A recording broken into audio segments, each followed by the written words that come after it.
welcome to another DCU Daily, the final DCU Daily of the week. And with that, obviously, Fancast Friday later after this show, but we'll get into that soon enough. Obviously, first things first, we have news stuff to talk about, a lot of Oscar stuff, and I know all three of you care about the Oscars so much, so don't worry, we'll try to get through that as quickly as we can, but we still got to talk about it, letting everyone know what the nominees are, what predictions can be, what's going where, what's this, what's that, so we'll let you all know in a quick sort of way.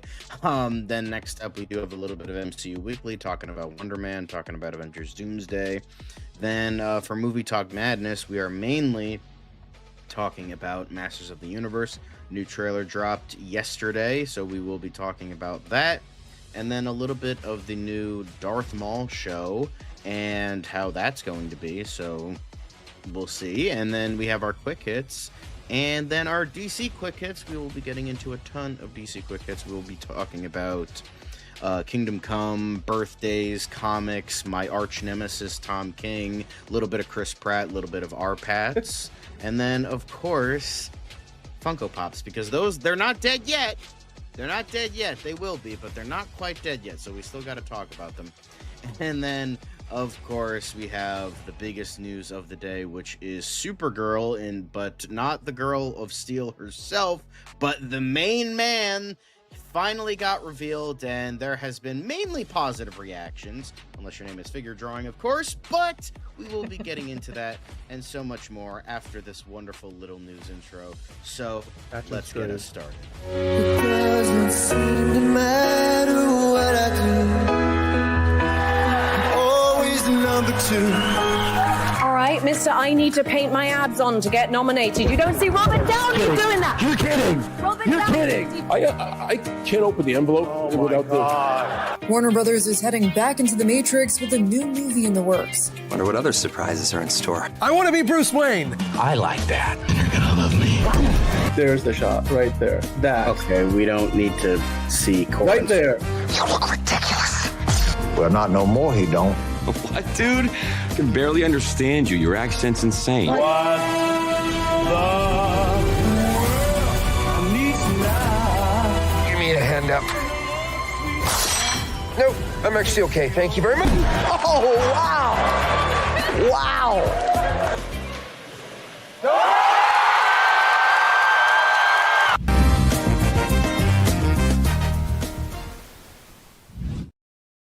Hello, welcome to the news. I am, of course, your host, John.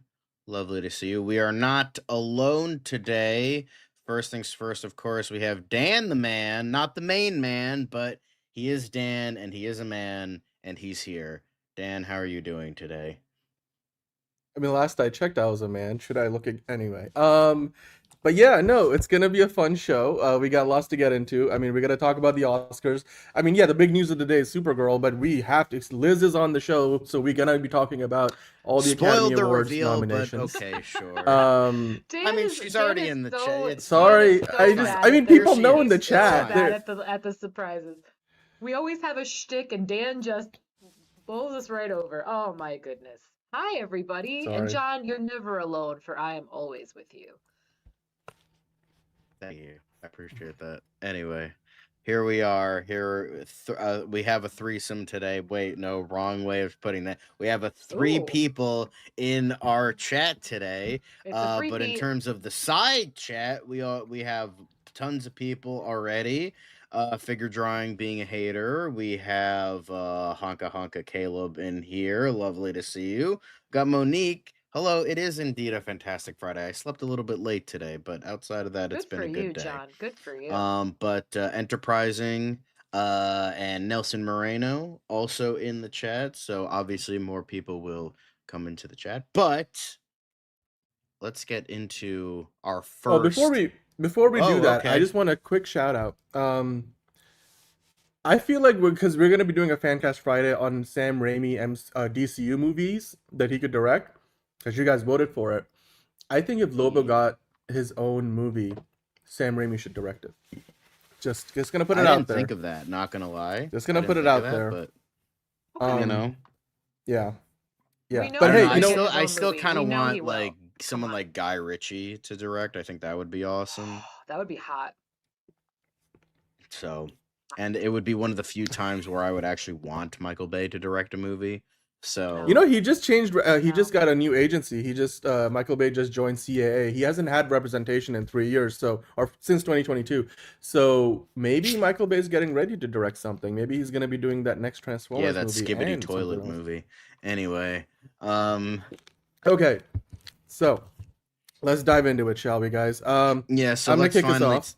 Oh yes, of course. Sorry. Finally. Oh no. Finally. Okay. All right.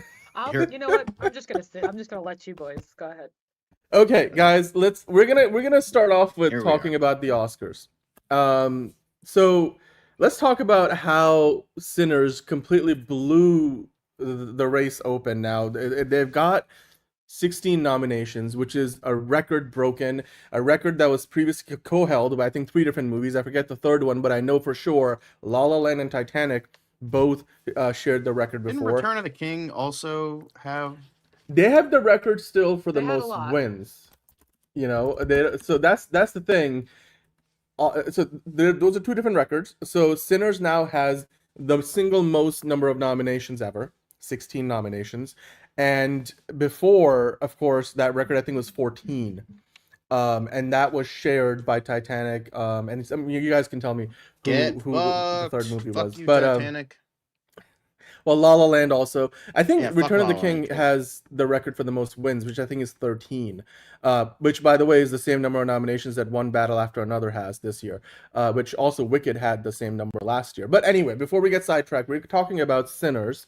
They broke that Oscar record of nominations, 16 nominations, which is kind of insane to think about, John. If you go to the next link over for a moment, you mentioned this before we started the show. Not only is that the new record for the total number of nominations, but also it's literally every category that Sinners was nominated for was every category they were eligible to be nominated for. Not in a single category where they were eligible that they missed. They've been not in every single one of those 16 categories. The only ones that didn't get nominated in were the ones where they weren't eligible, which were, of course, the 3 shorts categories, because, you know, it's not a short movie. Adapted screenplay, because it was an original screenplay, so you can't, no movie's gonna get nominated in both of those categories. It's not a documentary, so they weren't nominated in there. It's not an animated movie, so not in there. It's not an international feature, and of course, the only category where I was thinking for a moment, I'm like, wait, shouldn't they have been eligible? But like, I guess they didn't submit for lead actress because the movie really, I mean, the movie was basically, you know, primarily about the 2. There wasn't a lead. Yeah, like female lead. I mean, you know, because Haley Steinfeld was more of a supporting character than she was a lead. All the women were supporting in this one. Yeah, so exactly. But with all that said, before we get into any of the, you know, the analysis of what all that means and the reactions from Michael B. Jordan and Ryan Coogler, Liz and John, I'll start with you, Liz. Your reaction to the idea of Sinners, and not just the idea, the fact that they literally swept in every category they were eligible for, 16 nominations in total. What does that mean? Because again, it's 2 more than the previous record, I believe, right? And your thoughts on that? I mean, it's certainly a big deal. I'm glad that they're getting the recognition. Do I believe that they're going to sweep the entire award ceremony? No, unfortunately. I think it just, especially with how well it did at the box office and the records it broke there, I think it was only right that it was nominated for everything that they went up for. But again, unfortunately, I don't see them winning it all. I wish they did, quite frankly. I think they are the most deserving of anybody in that category, or the award show in general. But it is up against some tough ones, some very popular ones. I unfortunately think Marty Supreme is going to go the ways of Honora and take the majority of the awards this year, which is disappointing. Not that I didn't care for the film. I just think that there are other ones that were stronger in certain categories. But I think this is really nice. Again, I agree with John as far as his reasoning as to why they probably won't get the significant number of awards that they should, but hopefully, because the Oscars are racist. You can. That's why I let you say it, John. That's why I let you say it. I don't give a fuck. I don't give a fuck. They will never escape those allegations. I don't care. I'll say it until the cows come home. Because the Academy is fucking racist. Well, but you know what? Here's I don't care. But you know what? Here's the problem. But here's the problem with society today. If they say they did win every single category that they were nominated for, then everybody's going to turn around and be like, "Well, yeah, that's just for them, their way of posturing and showing that they're not racist. That's why." So you're damned if you do, unfortunately, with this conversation. But I hope after all of that attention they had last year about people who were voting without actually seeing the films, I hope at least that tide has turned. But again, if Marty Supreme takes everything like I am predicting it will, not that that's the way of my vote, then we'll have our answer. John? What cookies are you eating? Those look really nice. Oh, you're muted. You're muted. My love. You're muted. Here's the lesser fact that a lot of people also are not saying. It's a horror movie. The Academy doesn't like horror movies. The only time in its entire existence that a horror movie won Best Picture was Silence of the Lambs. And so many people still to this day do not call it a horror film because, it's like it won the award. It's prestigious, blah, blah, blah. But you know what? All the real homies will say that it's Silence of the Lambs is a horror movie because you know what? It is a fucking horror movie, and anybody who disagrees is stupid. Well, I think people would call it a thriller. They would call it a dramatic thriller. Yeah, because they're dumb. Yeah. So, you know. Well, because I mean, for me, like my definition of horror is if it's like really bloody, if there's jump scares, things like that. Like, so. It's a very narrow-minded view of horror. But I appreciate that. But as someone who's not a huge fan of horror and doesn't go seeking it out, for me, Silence of the Lambs is more of a psychological thriller. Yeah. That's fair because it's like this a is Shakespearean drama, essentially. Yeah. Yeah. Yep. Hello, May 8S. How are you doing? Thanks for joining the show. Were you answering about Sinners Hamnet? is a horror. Like it literally has people getting ripped up, bodies mutilated. Like, come on, it's got vampires in it. Come on. Yeah. So was that go ahead, you Liz. guys were answering Caleb's question about Hamnet?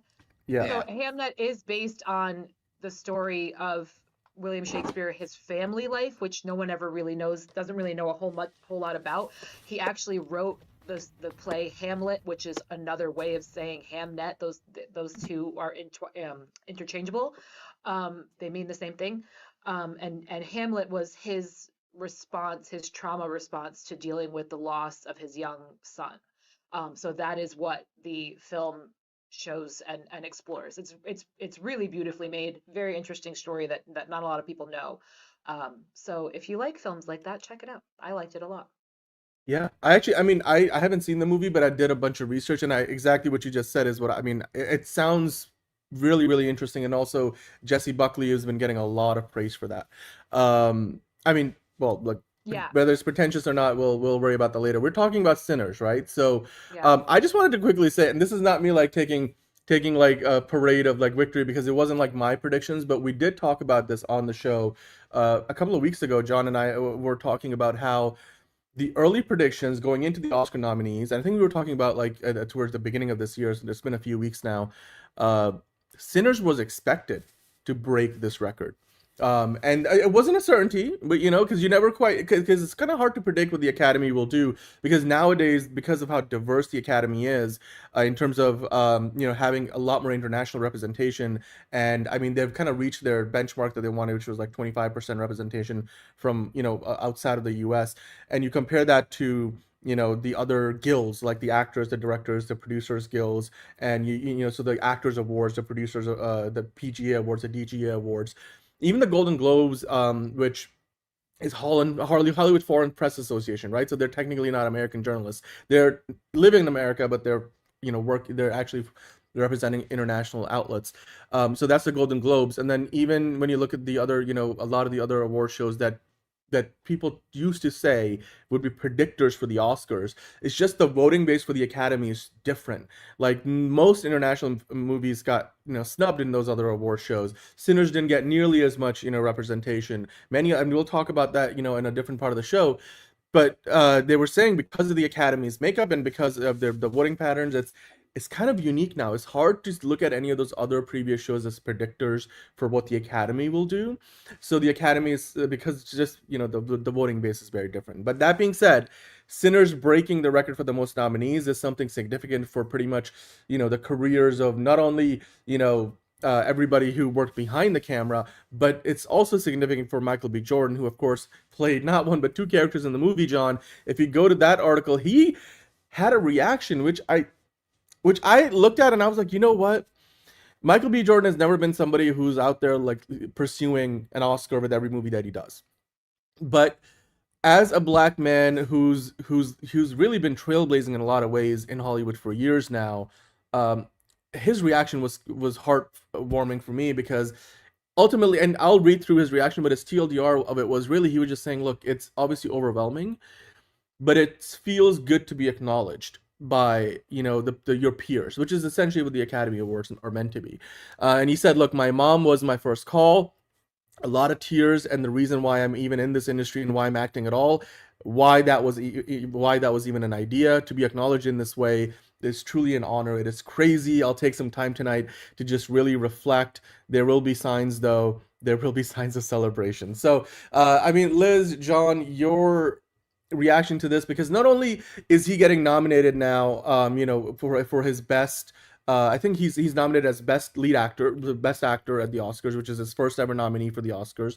But I think if I remember correctly, I believe he's also one of the producers on the movie. So he technically, if the movie won a best Oscar, best picture Oscar, then Michael B. Jordan would get one of those statuettes alongside Ryan Coogler, right? So your reaction to just, again, what this means for Michael B. Jordan, because we were talking about it just days ago about, like, you know, actors who have won award, and I think Michael B. Jordan came up. I think we were trying to do like a fan casting, and like now he has a nomination. He, up until today, he's done so much good work, but he has never been nominated at the Oscars.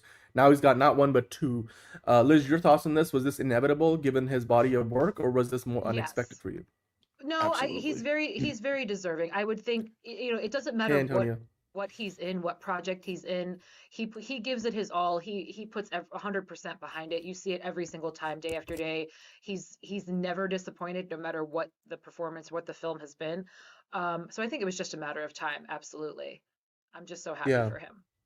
No, absolutely. And I also think it's not just like, oh, the reason I started in this industry, because like just realizing this now, it's like, yeah, his mom, obviously the person that brought you into this world, not just this industry, the person that brought you into this world, full circle moment. But I also think it's a full circle moment for a completely different reason, because even though it wasn't his first role, the movie that made people turn, the movie that made Michael B. Jordan a name was one of Ryan Coogler's first movies, which was Fruitvale Station. Absolutely. So it's interesting how it's like a full circle moment with not just his mom, the reason he got into this industry in the first place, but it's a full circle moment in terms of his actual career, of like the person that essentially made him a name, that got him his true popularized start, is the guy that got him his first Oscar nomination, and hopefully not the last. I hope it's his first win, but you know, we'll be so lucky. But we'll get into that, because later in the show we're going to be talking about our predictions for the Oscars. But and you know, we'll make our picks for the big ones. Let's kind of talk about the Ryan Coogler reaction too, because the director of the movie, remember guys, there is this clause, I forget the exact number of years, but I think it's like at least 10 years or so. It's 2035, I think.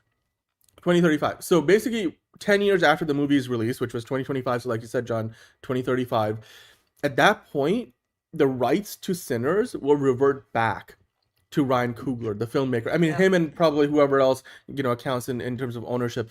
So that's really unique. This was a big risk for Warner Brothers, something that a lot of other studios looked at and said, how are you, Michael, DeLuca and Pam Abdi, doing this? This is going to set the wrong precedent. Now, are we meant to like do this for like Christopher Nolan when he asked us about it, or, you know, Denis Villeneuve or somebody like that, you know, these great directors who have a lot of pull in the business. But he took a risk, and he completely just, you know, banked on his own talent, and it's paying off now.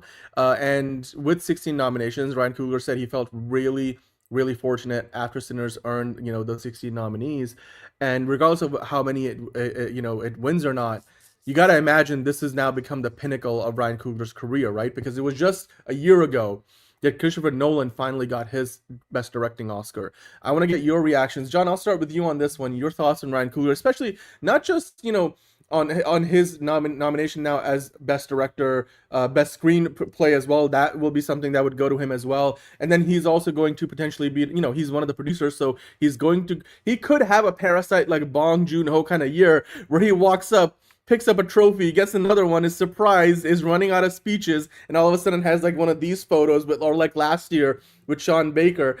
Your thoughts on this, John, and also because you're a big horror fan, how can you contextualize this in terms of like the record year that was probably the best year ever for horror movies last year, and this could just really be the cherry on top of all that? That would be awesome, but I'm not holding my breath because as a horror fan, I've been burned before. I've been disappointed before. The last time that we got a true win was probably Godzilla -1. That was like the last like true like horror win, and then before then, I don't even know. But like we think that like, oh, this horror movie is gonna get it, this horror movie, and it just nothing. So I'm not expecting much. I'm expecting maybe a couple, maybe like two, maybe like best writing and then best like casting. That's the only thing I can really think that like I don't think it'll get a lot of awards. I think it'll, I think they're just kind of doing it for like for pity's sake, not because of the whole racist stuff, but like it's just like, okay, you were popular. Here you go. Here's your nominations. Here's your little record. And then that's all you get. Because that's essentially what Hollywood has been to horror movies for a long time, is just one giant middle finger, even though Hollywood would not be what it is without horror movies, because horror bellies are pretty much the foundation of profit for this entire fucking industry. But, they don't say that because they don't care. But I hope, I want to be proven wrong. I hope it gets at least like half of those. Half would be great. Like eight winners, awesome. I'll take it. I will be happy with like 4. Like if it gets 4, I'll be awesome. Great.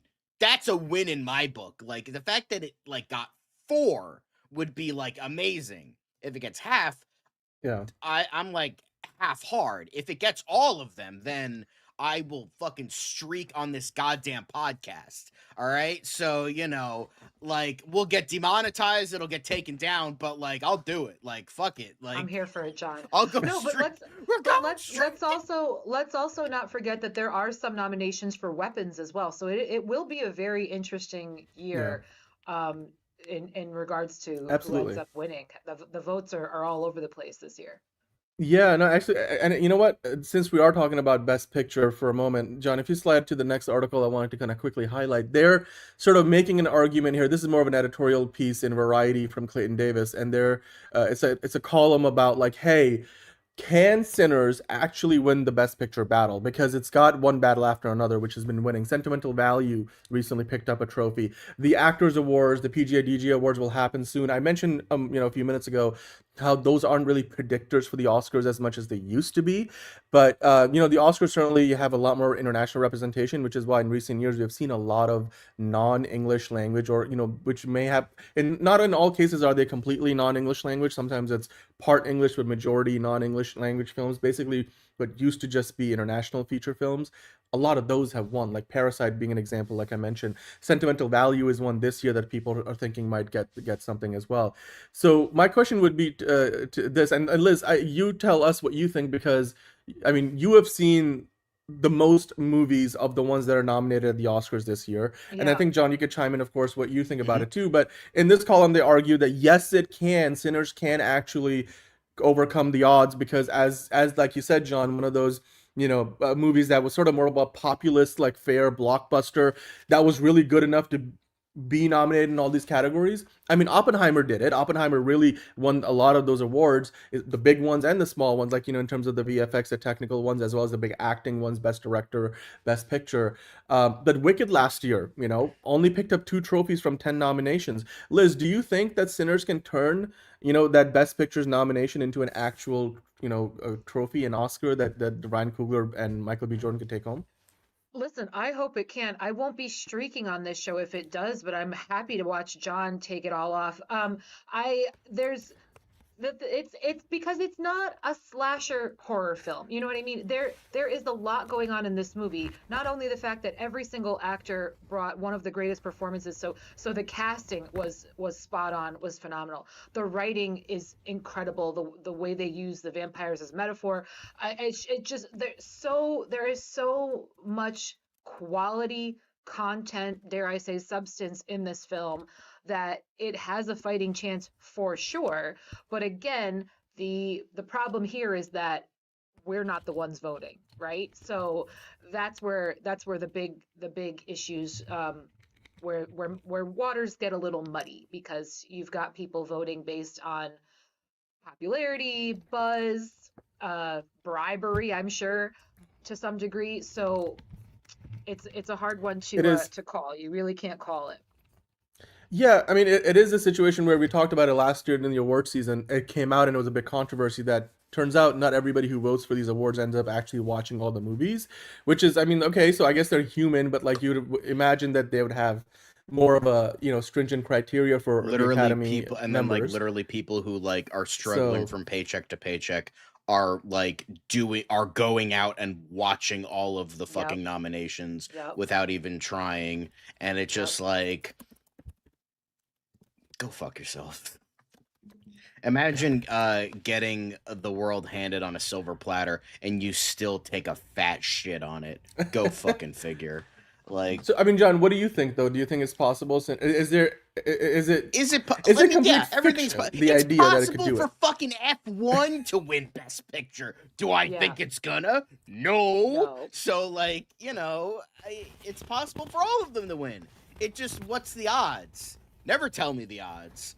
But, it's just like, that's how it is. No, it's like, it's always going to be, anyway. It's like, because the thing is, sometimes it goes against, it's like, Kyle. it either goes fully against the grain, like Everything Everywhere All at Once winning, or it's like, the most like pretentious Oscar bait shit like Green Book winning. It's like, I feel like there's like no in between whatsoever. It's either like, oh, that is exactly what I expected the Oscars to do, or like the most total out of left field thing. And the problem with Sinners is it falls right in between there, because it does have a lot of Oscar-y aspects to it. It's a little bit more prestigious than like fucking like Final Destination 6, and you have that, and so it's like it has a little bit more. It's, it does have the diversity that like the Academy is trying to do, failing miserably, but trying to do. But then at the same time, it does have those more like out of pocket aspects. It's got a lot of blood. It's like got a lot of weird sexual stuff, like over the top sexual stuff that Oscars don't really like all that much, and like a whole bunch of other aspects that it's kind of like stuck in between those. So it's like, it's either you're gonna have something that's like Oscar predictable, like Hamnet winning, or I would say more left field is like what Liz has been saying, is like Marty Supreme. That's way more left field than I think Sinners winning. Yeah, but we felt that way about Anora as well. And no, that's what I'm saying. Because it's either one of the two winning. It's either so out of left field, like Anora. Anora is total fucking outlier left field pick, like Everything Everywhere All at Once, or something like that. Or it's like the most studious like Oscar shit you can, like Green Book, or like Or The like one of, or like Nomadland, like stuff like that, where it's just like, oh, that's like Oscar baity. Not saying these are bad, although Green Book is not really all that great, but like none of these are like truly awful films. It's just, it's just, there's no in between. And the problem with Sinners, it is in between. It has both prestigious aspects and out there aspects that I think would cloud the Oscars from picking it because it has too much of both. Yeah. Well, again, I think it's going to be very interesting because, like I said, I can't help but continue to point out weapons. Everyone in Hollywood loved weapons. Every actor, filmmaker, director thinks weapons is an incredible piece of work. So again, I think it's going to be a really interesting year. I think we've got a lot of great options, and there's definitely going to be some surprises for sure. Yeah. I mean, I guess, look, ultimately, I want to say that because of the Oscars changing demographic, the Academy membership, it has a better chance today than it would have 5 years ago. Like Oppenheimer won last year, and Oppenheimer, you could say, yes, it definitely deserved it, but also at the same time, I mean, it had explicit sex. It had all the acting, like the scenes and just, actors acting the hell out of everything. And it had the spectacle, it had the scale. I think the Academy overall is more open to giving a movie like Sinners, its due, but we'll see. You guys let us know in the comments down below where you think Sinners will land. Can it win Best Picture or not? And are you surprised that it got the record-breaking 16 nominations? Will it be able to convert all those 16 nominations into a record-breaking haul at the Academy Awards and beat the Lord of the Rings record that stood for a couple of decades now? So let us know in the comments down below. Of course, we're continuing to talk about the Oscars. You know what we should do?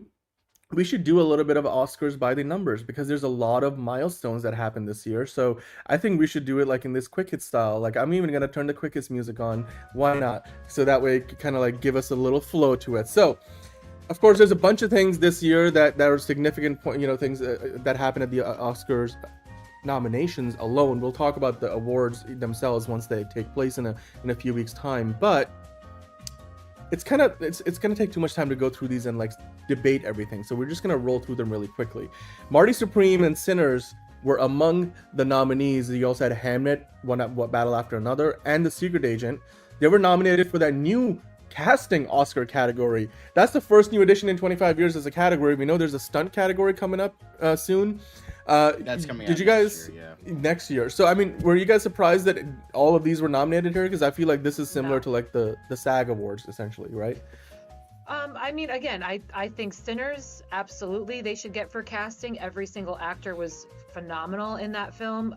Some of them, Marty Supreme, could other actors have played certain roles? Sure.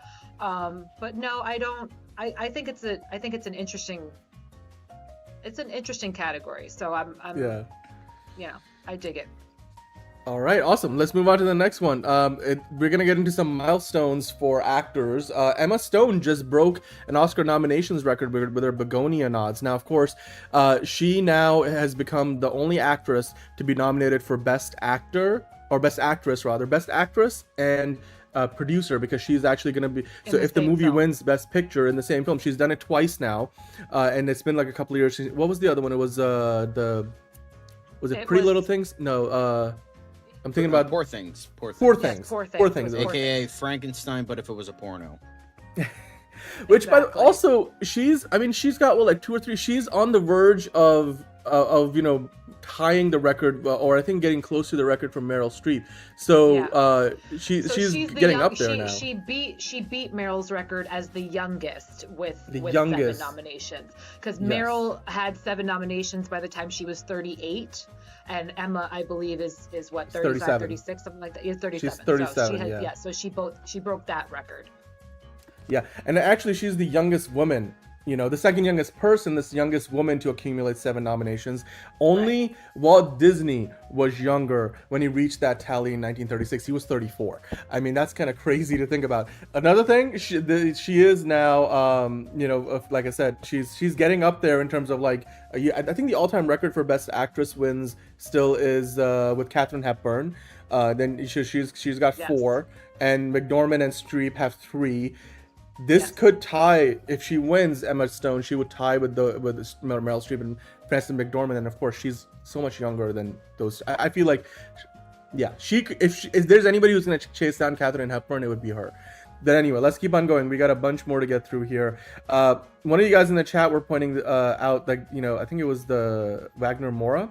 Yeah, Wagner Moura, he made history at the Golden Globes as like the first Brazilian actor to win the Best Actor award. Now he's made history as the first Brazilian actor to be nominated for Best Actor at the Oscars. So, I mean, this is significant given that he won at the Golden Globes. Come to the Oscars. He played are you surprised? Puss in Boots: The Last Wish. I totally. I mean, and that was one of the best villains in any animated movie ever. But do you guys think he's gonna win? Is he gonna win an Oscar on top of the Golden Globe he's already picked up?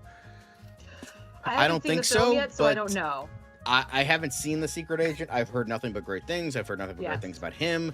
I don't know. I can't personally say yes, but I know it's not going to be Ethan Hawke, unfortunately. I don't know. Yeah.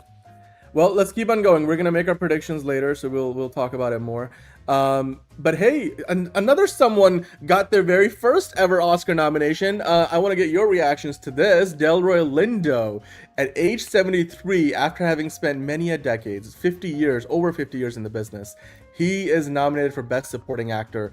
Finally, he's got a nomination. You too can also get an Oscar for saying the line, "I think I just sharded myself." So you know what? Anything is possible. Listen to me. I've said it before. Sometimes they will give somebody an Oscar just because it's about damn time. They did it with Jamie Lee Curtis. They did it with Leonardo DiCaprio. I really hope that they did it with Al Pacino. They did it with Denzel Washington. And not to say that none of them were deserving.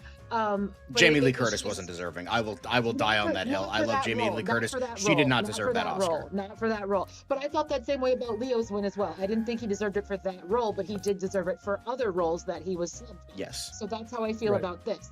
Do I think he deserved it for this role? Yeah, I do. But at the same time, I hope he gets it just because, damn it, this man deserves his flowers, and it's about fucking time. 50 years too late, in my opinion. So I think that's wonderful. I'm so happy for him. I agree. Yeah. I think the man is, it just goes to show that, ageism is bullshit, and you don't have to be like 25 to achieve all your dreams, because I feel like we've been kind of talking about that for a while, how it's just like, I mean, look at like Alan Rickman. He didn't start his career until he was well into his 40s, and is still one of the most, even after he's long passed, he's still one of the most celebrated actors of all time. So it just goes to show that like your life doesn't end when you hit 30. Like, and just think of the wonderful speech we'll get from him. If we're lucky. Yeah. If we're lucky. It's Dan in the chat, by the way, MTG. But thank you for saying hello. And Justin Geeky Guy also joining in. Let's keep on going here. We got more of these Oscars quickets to talk about. Of course, we also got Kate Hudson being nominated for the first time in her career as a Best Actress in a Leading Role. This is what I said. That's all I wanted was her to get nominated. Whether she wins, I don't know. But I left the theater saying if she doesn't get a nomination, it'll be an absolute injustice. Good for you, Kate. Good job. I mean, she's already won an Oscar once before for Almost Famous, but it was for Best Supporting Actress. This is, however, her first ever nomination for Best Actress. So if she wins this, she would have one for Best Supporting Actress and for Best Actor as well, in the leading role, that is. Hello, Brogan. Hey, everything is right in the world now. Let's keep on rolling here. By the way, Goldie Hawn also was celebrating with her daughter. K-pop Demon Hunters scores big with Oscar nominations in original song and animated feature. Even though I have no intention of ever seeing this movie, I will say I can't wait for yet another year where Disney does not fucking win an Oscar for Best Animated Feature. Come on, man. Come on. Elio was great. I love Elio. Elio ain't fucking winning. Zootopia is more likely. I do think K-pop will win for Best Animated. I hope it wins for the Best Song, only because EJ, one of the writers and singers, had tried really, really hard to get into K-pop, and she was constantly being told that she had a voice that was too old sounding. And now look at her. She's one of the most famous people in the entire world right now. So I just want EJ to win. That's really what I'm here for. So I mean, yes, I'm for it. I want F1 to win because I love that movie so much. I want one of its songs to get it. Maybe Ed Sheeran or because I know one of them is probably going to perform. Or they'll all be there. Anyway, let's keep on going. We got more to talk about because while K-pop Demon Hunters got nominated, did Demon Slayer get snubbed? Demon Slayer Infinity Castle, of course, was one of the top 5 highest grossing movies of the year. But in a time where anime is more popular than ever, like, do you feel like it should have gotten nominated? Yeah, they got snubbed for sure. I mean, and look, Elio is great, and of course all the other. I mean, you know, amazing. K-pop Demon Hunters and everything is. It's not like none of them are deserving. I know why Demon Slayer did not win is because the thing about Demon Slayer, all of its movies, and this is from the source of a weeb, so just don't get mad at me, is that Demon Slayer movies are essentially just episodes stitched together that are just a preview for the next season. So like I can kind of understand why they didn't win that, because you know maybe they don't see it as a true anime movie. I don't know, and there's only so much you can nominate, and you know the Academy will forever have a gigantic hard-on for Disney, so we'll nominate both of their movies this year. We haven't done that in a while, so you know. Yep. Well, I feel like they should maybe expand the category to like have up to 10 movies like Best Picture, because that's why they originally created it, because they didn't want to consider animated movies in the Best Picture category. Otherwise, Toy Story 3 would have won that year. Anyway, let's keep on going. We got more to get through. Speaking of dubs and L's, Warner Brothers picked up a lot of dubs because they've got 30 nominations, leading the entirety of Hollywood in terms of studio representation. If you go down the list real quickly, John, I can kind of walk us through by the numbers where things stand. And maybe there's one name in particular that's missing. If you scroll a little bit further down, they actually have a list.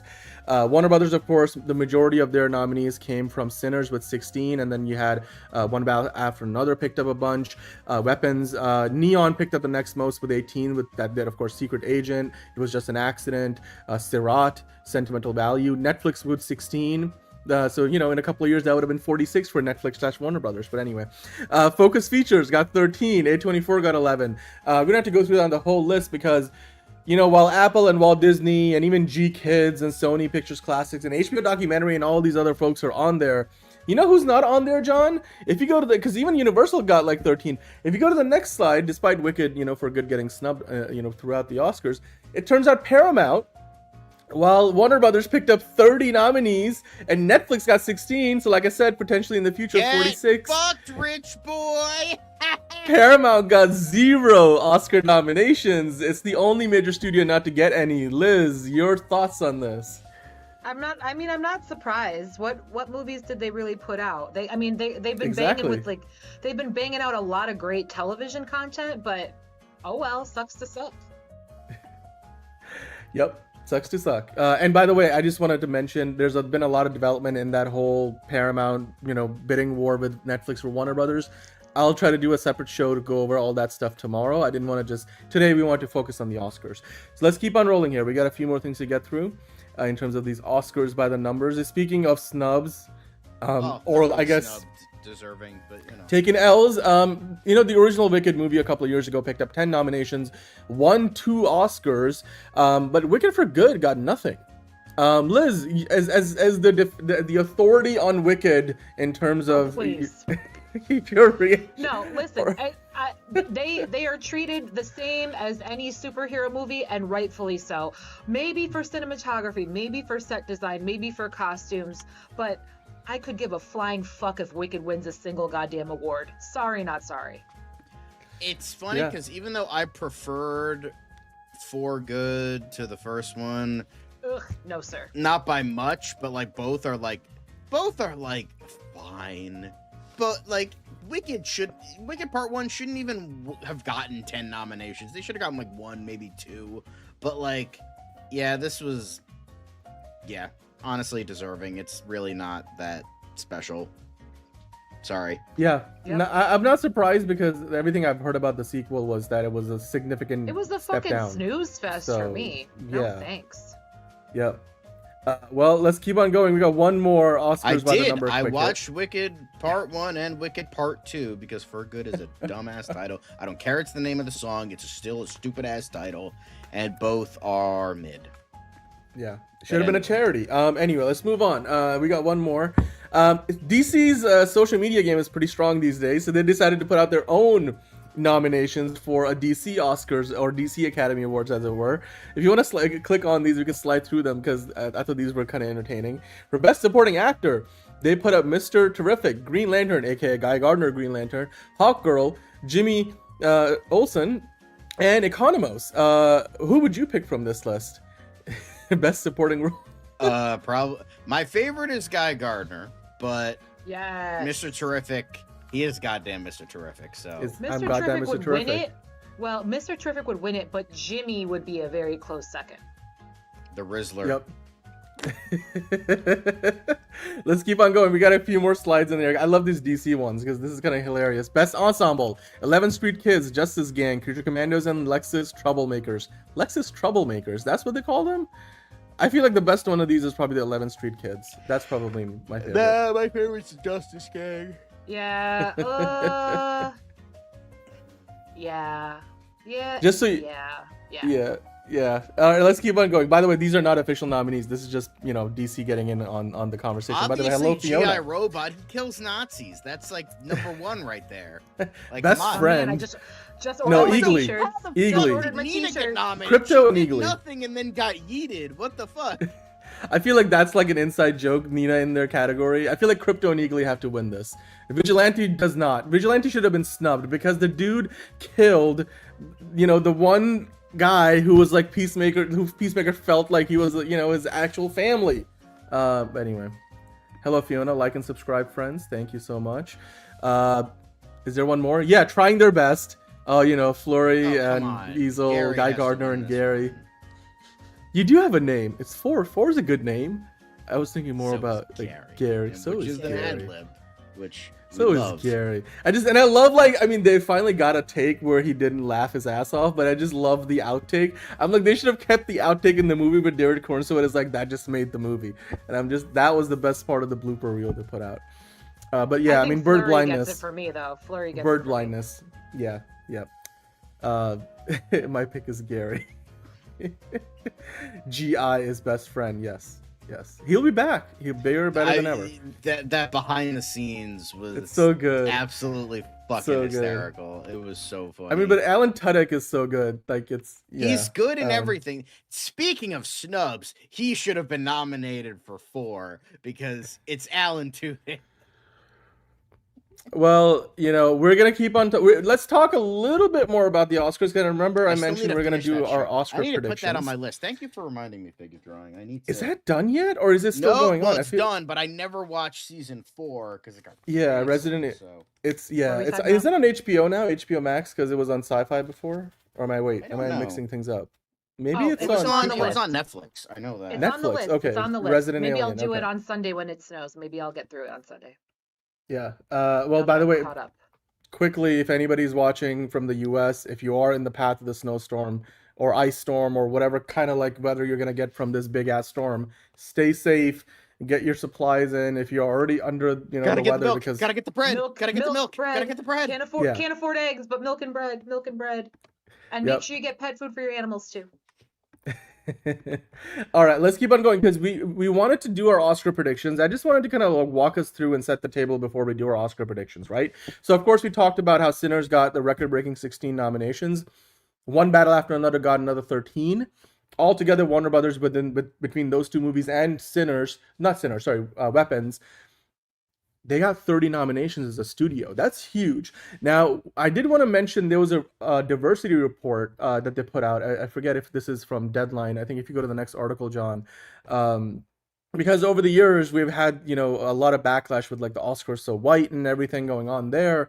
But if you go to the Oscars diversity report, they were talking about this in Variety that Sinners not only ties the record for the most black nominees from a single movie, it's now we have also gotten other milestones for Chloe Zhao and Guillermo del Toro, because the Oscars, like I mentioned, the Academy is a much more diverse body today than they were like 10 years ago.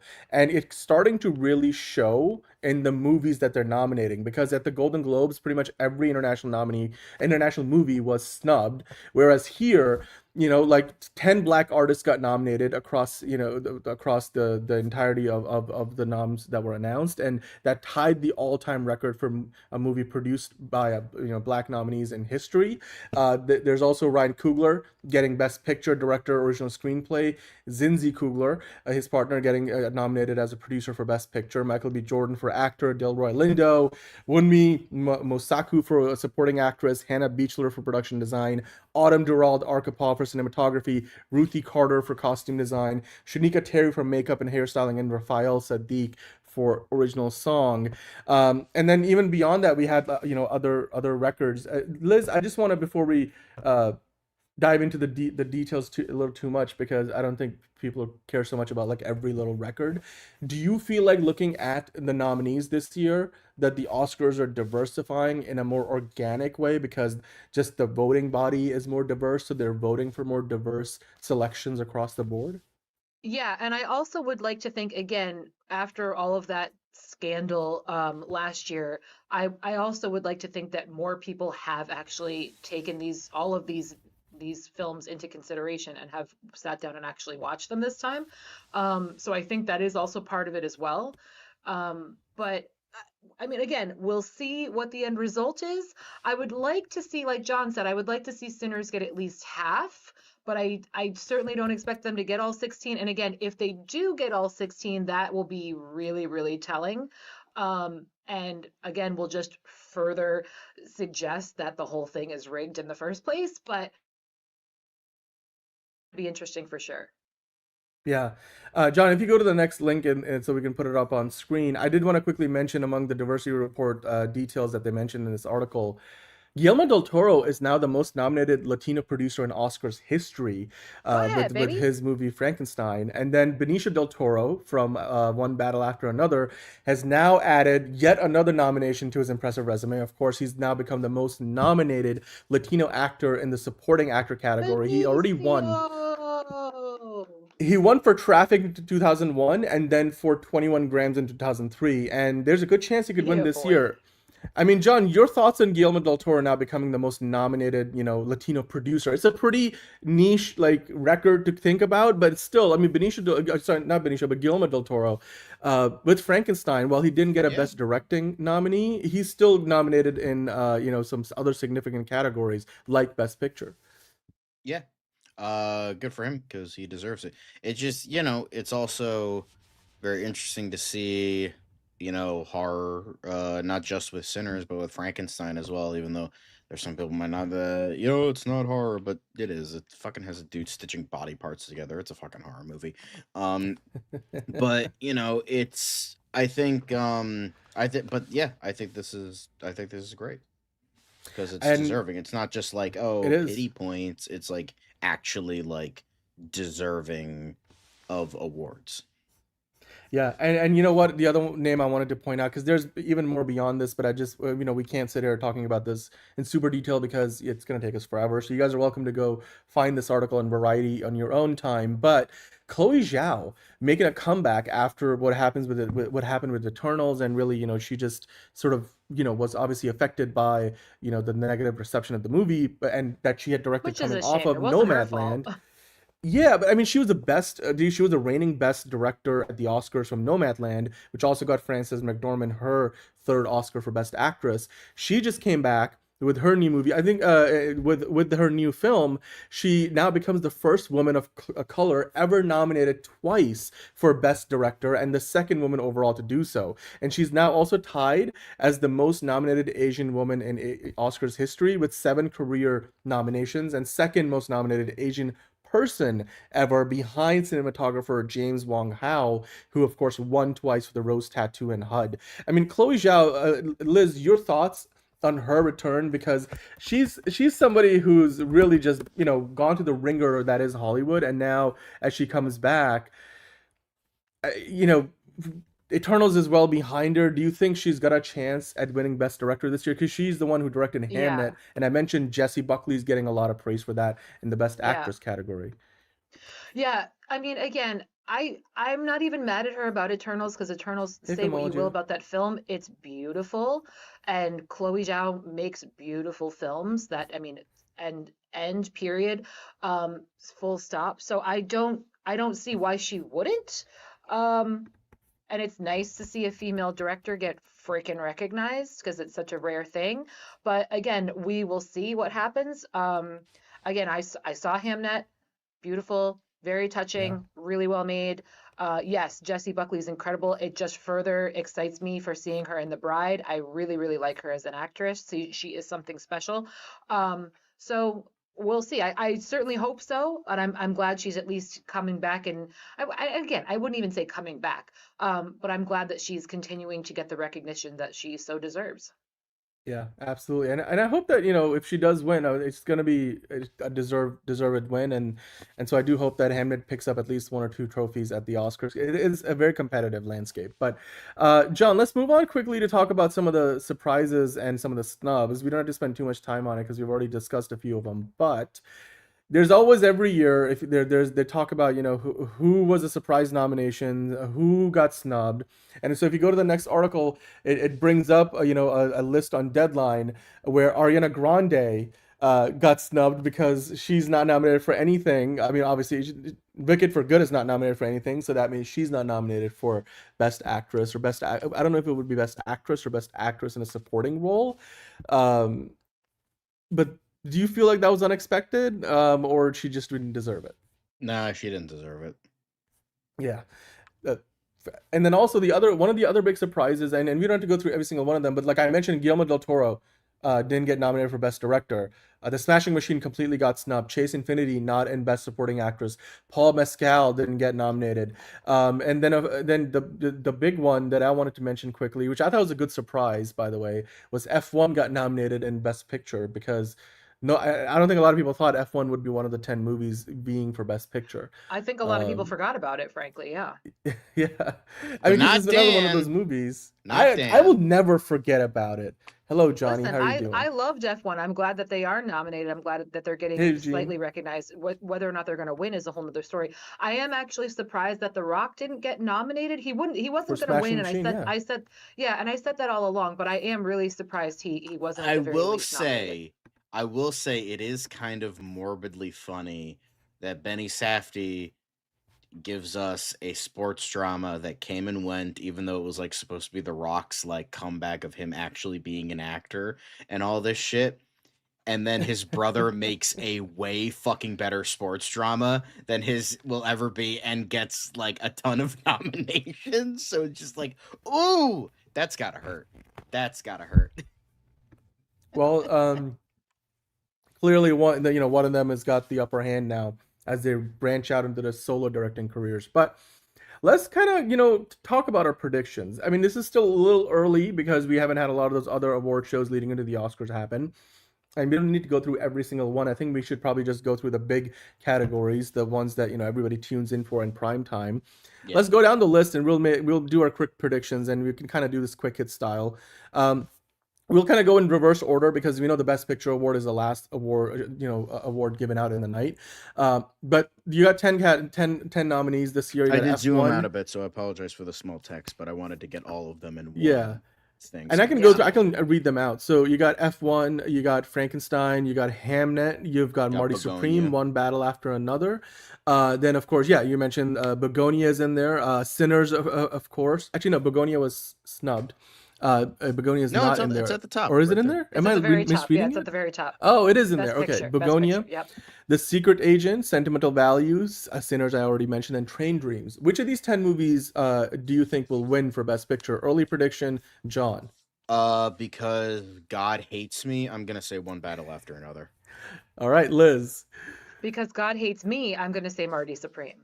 Okay, I'm gonna say Sinners because I think they'll get their due. I will say I believe throughout the film, throughout the awards ceremony, the trend is going to be between Begonia, Hamnet, and Marty Supreme. I think the big upsets will actually come to One Battle After Another, because again, because I don't expect the Academy to have changed its ways at all, and I think it will be a pretentious popularity contest. As much as I want Sinners to sweep, as much as I think One Battle After Another does deserve some of the awards, I just think those are the three that we're going to be hearing throughout the entire night.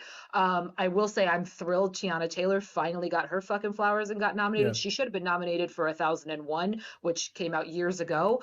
That bitch is talented as fuck. So I'm really, really happy about that. But again, is she going to win it? Probably not. We will see. I was actually surprised she got nominated for Best Actress in a Leading Role. But let's kind of talk about the Best Actor categories. For Best Actor in a Leading Role, you got Timothée Chalamet getting nominated for Marty Supreme. I believe he also kind of broke some kind of record with being like the youngest actor with like 5 or something. Yeah. I think he's the youngest actor since Jack Nicholson. To have like 5 or 7 nominations, like before he turns 35 or something like that. Anyway, but you got Leonardo DiCaprio on the other end of the spectrum in terms of where they are in their career right now. He's been there, done that, but One Battle After Another, of course, is what he's getting nominated for. Ethan Hawke, Michael B. Jordan for Sinners, of course, Ethan Hawke for Blue Moon, and then Wagner Moura for The Secret Agent. Your picks, Liz, who do you think wins this one? Again, I think it's going to go to Timothy. Ethan, while he did carry that entire film, the fact that Blue Moon is on here at all is an absolute shocker to me. I also think, again, if we are going with the let's make sure everyone knows we're not racist. If it goes to Michael B. Jordan and to Tiana Taylor, it's another Denzel Halle Berry situation. That's what I'm saying. If those two things happen, that's what the Academy is trying to do. I would like Michael B. to win it. I think he deserves it. But I have a feeling it's going to go to Timothy. Yeah. I do think Timothée Chalamet did give the better performance. And honestly, out of all of these, he seems like the most likely.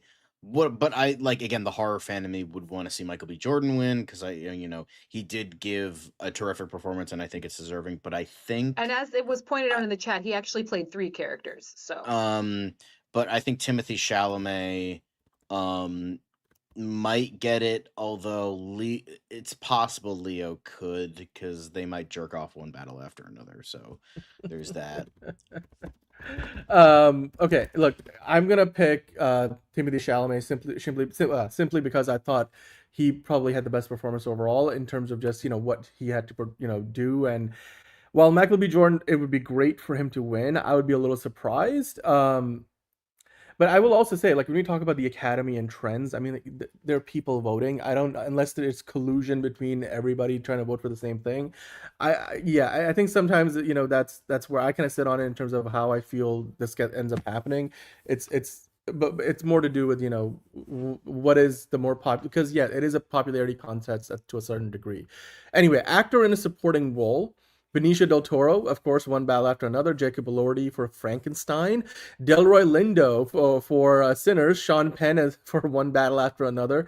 Stellan Skarsgård for Sentimental Value. I'm going to give my pick here first. I think Stellan Skarsgård wins for Sentimental Value. I agree. I think because it's definitely one of the cases of old guy who's been nominated before who hasn't won an Oscar yet. It's going to go to the white guy. So it's probably going to go to Stellan. However, my personal favorite, because I am a Guillermo fan, I would want it to go to Jacob Elordi because that performance single-handedly made me like Jacob Elordi as an actor. Completely turned the thought. Like, oh, you can act! Oh, you're not just the guy that banged Sydney Sweeney in Euphoria. Oh, okay. Yeah. Oh, damn, does he? Shit, now I gotta watch that show. I completely agree with you there. I honestly think this is one of Sean Penn's best roles, but I think Stellan's getting boner. Classic. Again, no, but it's hard to play because of work. It is hard to play. He has a boner. I agree that I think Stellan's going to get it. He's already gotten some awards for that role. I would like to see Delroy get it. Jacob, I love him, but I think it's too soon in his career for that kind of attention, but we'll see what happens. Yep. Mhm. All right. Let's move on to the next set of categories. And hello, D. Cole. We'll get to the Lobos and Supergirl stuff in a few minutes. We're just finishing our Oscars conversation. Let's go from Best Actor categories to the Best Actress. So in the leading role, you got Jessie Buckley for Hamnet, Rose Byrne for If I Had Legs, I'd Kick You. I think that's a surprise one as well for me that it got nominated. Kate Hudson for a lot of being people. nominated for Song Sung Blue for her first nomination in that category, of course. Then you have Renate Renz. Okay, I'm gonna try to say that name. I think that's how you pronounce it. Okay, and I apologize, Renate, but for Sentimental Value. Then Emma Stone for Begonia. John, I'll start with you. Who do you think wins this one? No, I kind of just don't fucking care about this category because I haven't seen a single one of these movies. I The think most I've heard about is probably I think it'll go to Rose Byrne because that's the one I've heard the most. Like she has already won fanfare some about. awards for it. Yeah, She has. she has already So won some awards. that I think it's and yeah. yeah, so that's I think who it's I think should win. between I think it's between Jesse and Emma, just based on how the Academy votes. Again, I'm just happy that Kate got nominated. She's very deserving Yeah. of the nomination, though I know she's not going to win it. Yeah, if Stacey was watching right now, she'd be like all about, because she's been like all about the Song Sung Blue, like, and how much it's gonna win and get nominated for, or otherwise known as Acres of Movies. But nonetheless, I would say, here's what I'm gonna put this. I'll say who should win is Rose Byrne. Who probably will win is Emma Stone, and then she'll be tying in that record with Frances McDormand and Meryl Streep and trying to work her way up to the Katharine Hepburn record ultimately. I mean, Jessie Buckley would be the dark horse for me. Actress in a supporting role. You got Elle Fanning for Sentimental Value. Of course, you got Inga Ibsdotterlifis. Again, I apologize for Sentimental Value. And then Amy Madigan in Weapons. This is one of those the only big acting category where Weapons is nominated.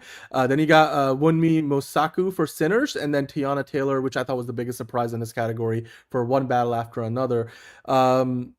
Your picks on this, Liz? I'll start with you. I want Tiana to get it just because she's very deserving. She is one talented lady, but I hope Wunmi gets it.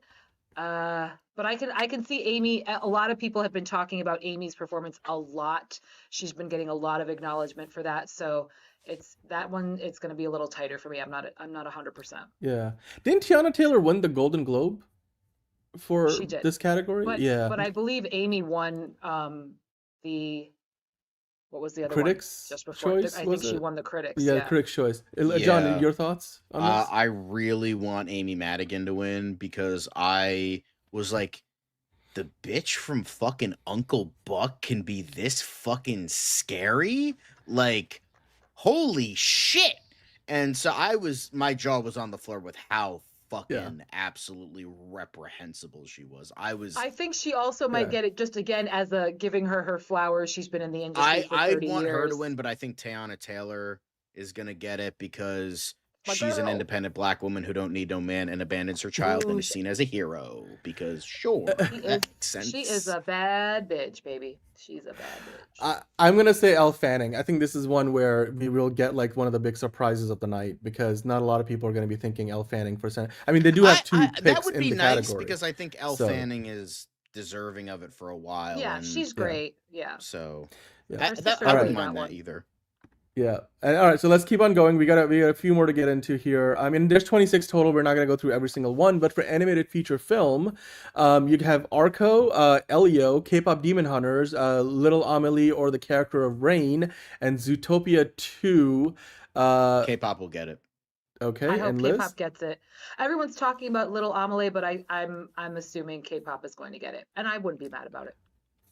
I don't think K-pop's gonna win. I'm gonna say it's gonna go to Elio, because Pixar That hasn't. would I love probably be Elio. that would be the biggest upset of the night because I mean, they were didn't like, Pixar- The what? fact that it had the worst box office, I don't expect it to win, honestly.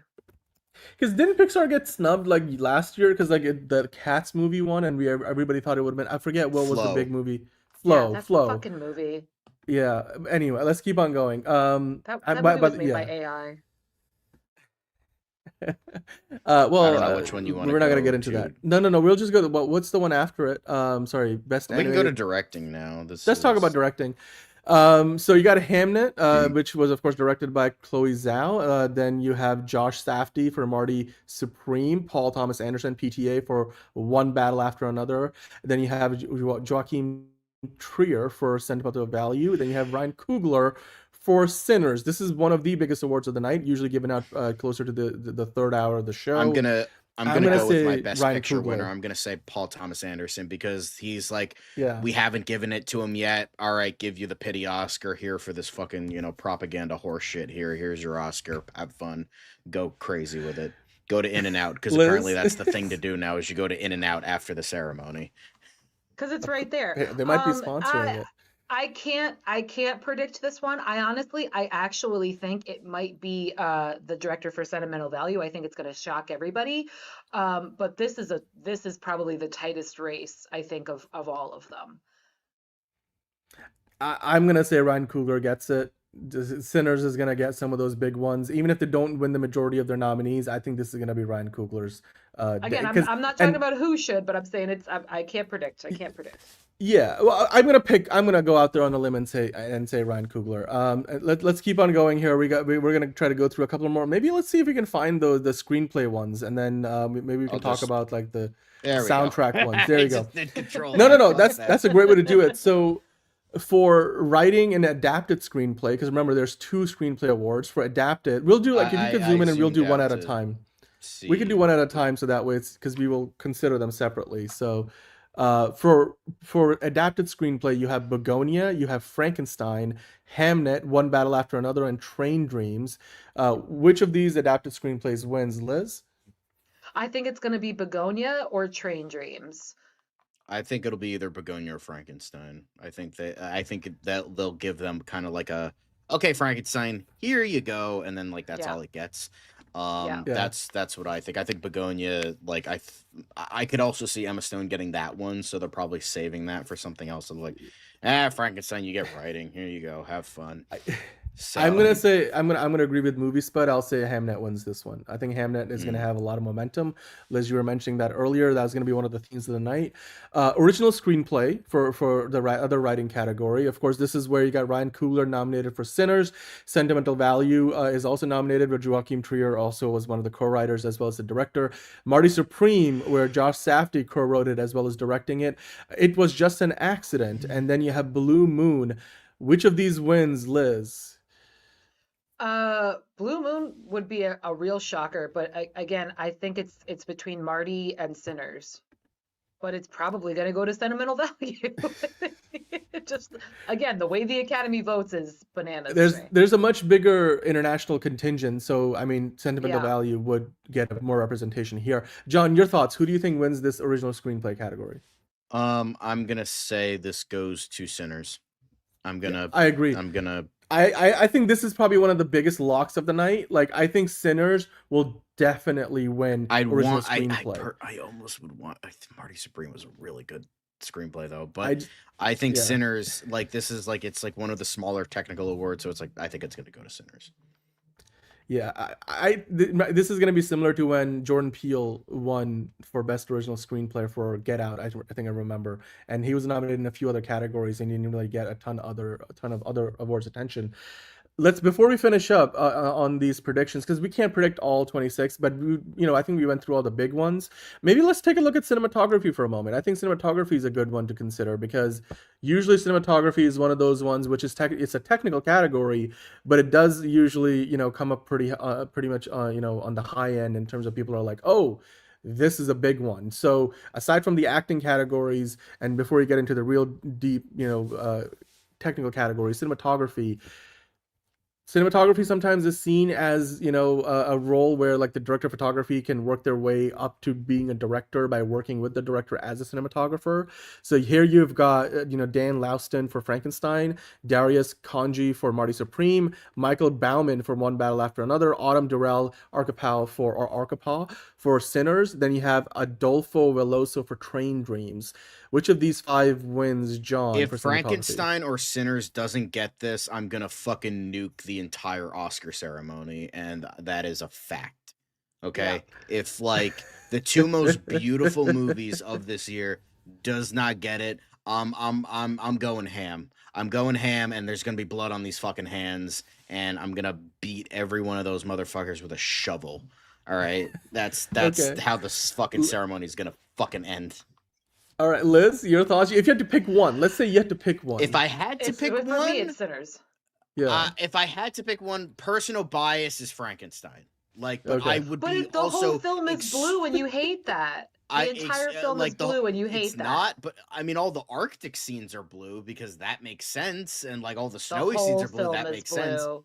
But The it's whole like it's film is not, blue. you know, it's not like fucking Man of Steel where it looks like a Navi took a shit on the camera. But you know, it's Sinners. Well, or how did Man of Frankenstein- Steel catch us stray? I What think the they even hell? had lens flares in Frankenstein, like Man of Steel. But okay, like the I'm just saying. 2010s J.J. Abrams for me, effect. It's Sinners. For me, it's Sinners. I think it's gonna be Sinners. This is another one I of think those it's I gonna feel be like Sinners I too, think it's but going to be Train Frankenstein, Dreams. fuck me, Honestly, that I was a think it's going to be beautiful Train movie. Dreams, 'Cause- but I want Sinners. because the thing is, I'm like cinematography is all about cinematography, like beautiful composition. I don't think there's any movie in here like Frankenstein may be a close second, but Marty Supreme, One Battle After Another, and Train Dreams, none of those I think movies. it's going to be Train Dreams. I really Like do. it's I don't think any of those movies outdid the cinematography of Sinners, and certainly I mean, and then of course you got Frankenstein. I'm gonna say Sinners. Okay, I wanted to go through one more before we finish this Oscars predictions, and then of course any of the ones we didn't predict, you guys are welcome to let us know down below in the comments or in the live chat any of the other categories you have predictions for. But John, if you can find the category for best VFX, because I feel like this is where we might find a few Yeah. the Hold names on. that we haven't I don't seen know so if it's- far. What is it under? There it is. Visual. Okay. Yeah. Okay. Visual Like effects. can we just we know Avatar's gonna fucking win. Like, come on, are you kidding me? What do you think's gonna Yeah. fucking Jurassic World Rebirth? Are you kidding me? That is The fact that that is got nominated insulting. over That's Superman is insulting. like the highest That's level insulting. of How fucking the dog fuck? shit. On, Like that's on, just no, reprehensibly dead awful. ass, John. On God, 100%. Oh Although my, I will say from the VFX That's shots I saw insulting. of the Lost Bus, that looked pretty. I will literally take everything over, like F1. I'll say, Yeah, the but Lost we know Bus is a Avatar's different. gonna win. Yeah. As Yeah. to quote a friend of mine, Yeah. the day that an Avatar movie doesn't win Best Visual Effects is the year that fucking pigs fly. Like, we know Avatar's gonna win. It's gonna win. If it doesn't win, that'll be like the biggest upset of the fucking year. Like, Is your friend is putting that in the chat different as you friend, say it. fuck you. Different You friend. stole that. You stole that from Rob, you fucking heathen. Okay, first off. Second, Avatar's gonna win. We know it's gonna win. But again, this might be a it's- throwaway vote that they just give to F1 because hey, you get a consolation prize. So you know. here's what I'll say. If F1 wins, this would be like probably one of the only, because I think we didn't do any of the audio. So I think maybe we should do a score and original song, by the way. But I do think F1 will probably win for like audio editing and a few Rise other of things. Skywalker got nominated for Best Visual Effects. It's a And dog shit while category. like while F1 did a lot of things to like make that experience of watching the movie feel authentic to the real Formula One racing, I don't think they did anything that was particularly revolutionary. Like Avatar: Fire and Ash keeps iterating on like new ways to do VFX, but we all know Avatar: Fire and Ash, by this third movie in the franchise, they're not breaking new ground the way the first two movies did. Yeah. And this is where I think, and hear me out, I'm gonna pick Sinners, and this is why. And then if this ends up being Oh, true, if it's Sinners 100%. if Sinners wins visual effects, that's going to mean Sinners is going to win almost everything. Because if this is going to be one of those, like, there's a wave and VFX comes in early in the night, and if Sinners wins VFX for best visual effects, it's over, ladies and gentlemen. Go home, it's over. Everything else is going to go to Sinners. The only reason it would still be Avatar, it was specifically shot for 3D. I mean, if you looked at the showing listings of all the theaters, 90% of them were 3D only. So I think that is going to hold some weight. Yeah, I do hear you. I mean, look, there's all these are good contenders other than Jurassic World, but like, Sinners, that's my pick. John, can we look up the best song category quick, and then we'll do best score, because I feel like It's those are gonna go also to ones where we'll K-pop Demon find. Hunters. We already Yes, fucking as know. it should, as it should. Go EJ, go. Best you, original girl. song. But, like, you got come you got on. come on. We know it's gonna go to K-pop, but like, come on. I lied to you? Are you fucking kidding me? That entire sequence like made everybody nut so in the theater. Are you beautiful. fucking kidding me? I nutted in the fucking commercial, just the clip, babe. Come on, so Like, good. literally, I was rewatching Sinners with a couple people who had not seen the movie. Like, once I lied to you that whole sequence came on, they're like, "Oh shit, Yeah, this just got interesting." yeah. They're like, "Oh, okay." I mean, to hang quote on. Nikki I didn't Glazer, know Lizz you be cooked touching like herself. that, Hell yeah. Glazer. hmm This is where I do think if Sinners wins, I Lied to You like as the best original song. Again, it's Sinners Night. It's more likely to be K-pop Demon Hunters with Golden. I was What's very surprised that F1 exciting is didn't get they're all any gonna be nominees here. performed.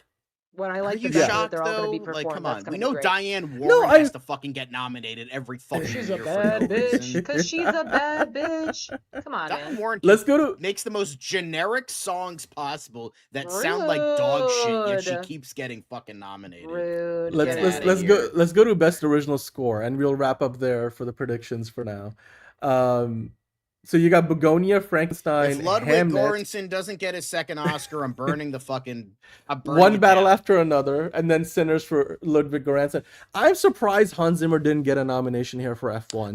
I'm a little shocked too. Like- not gonna like- lie. Yeah, One Battle After Another gets fucking nominated, but not Hans Zimmer. Like, I think it's what's the gonna world be. coming to? I think it's gonna be Frankenstein myself. I mean, Alexander Desplat did do a fucking phenomenal job with that score, but like, Yeah. Sinners. But I mean, Begonia Sinners too, was though. like- Begonia's score was really good.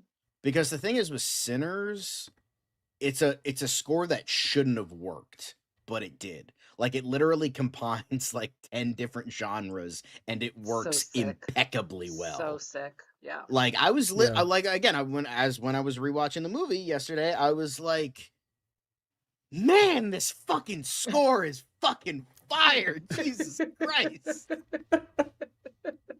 I was like, if And- it gets nothing, at least give it to the Give fucking it the best score. Jesus score, yeah. Christmas. Well, I think again it's one of those things where if Sinners wins that too, it's like, okay, now it's starting to become Sinners Night. There's gonna be a pattern, there's gonna be a theme. It's gonna start to feel like, oh my god, are we gonna? Because I have a feeling we might be talking about in a few weeks' time when the Oscars happen, that halfway through the show, we might actually do a watch along for this year. We might be talking halfway through the show. I do a watch along with friends. I'll try to go back and forth, It's- maybe if I can, but you know. And we haven't done it in a few years, but I feel like the last year we did it was the slap, so it was a great year to do it. We obviously didn't plan for the slap, you know, Wow. so we just got lucky that happened. Anyway, You got lucky um, for sure. we got, but anyway, I think if we get to by the time we get to the halfway point of the Oscars this year, I have a feeling we might be talking about that record, that Lord of the Rings Return of the King record, might be in sight for Sinners, especially if it starts winning those technical categories and the lesser ones. But for everybody here who hasn't seen every single movie nominated at the Oscars, because there are a lot of them, even if you're just talking about the 10 Best Picture nominees, and I know we have seen you guys in the live chat talk about some that you haven't seen.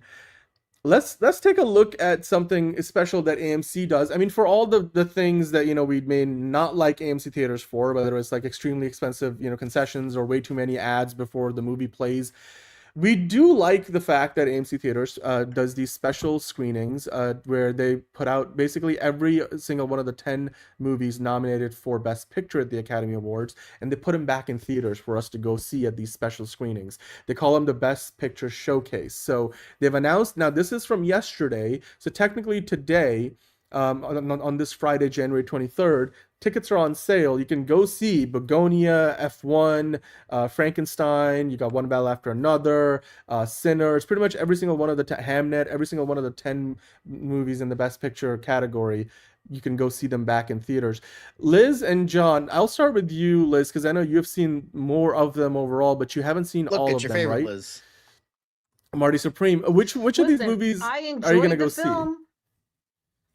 The only ones that I still need to see, hold on, let me go back to my list.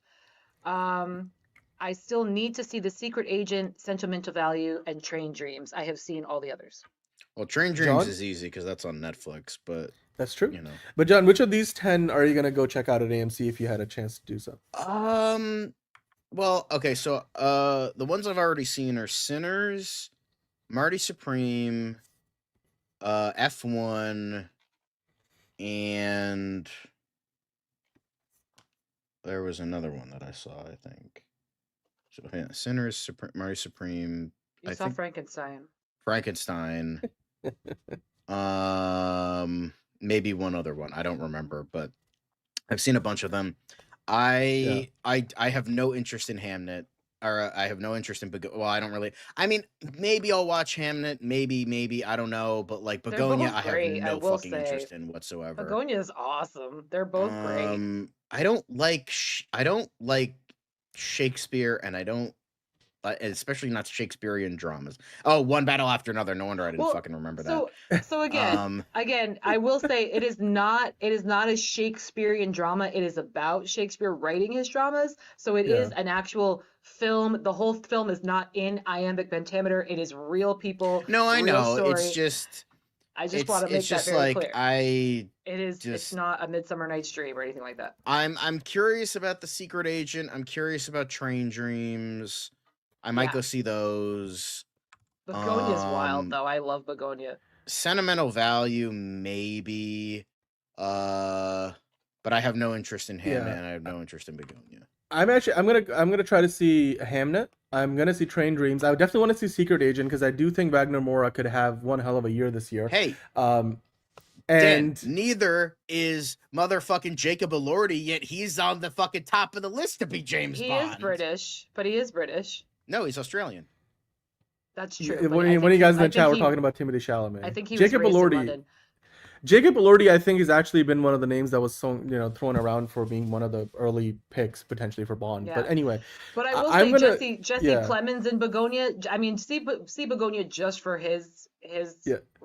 Oh my God, he was great in Begonia. I mean, look, it's not Jesse Plemons' best movie though. Jesse Plemons' best movie will forever be Battleship. So, but anyway, and as is Rihanna's best movie.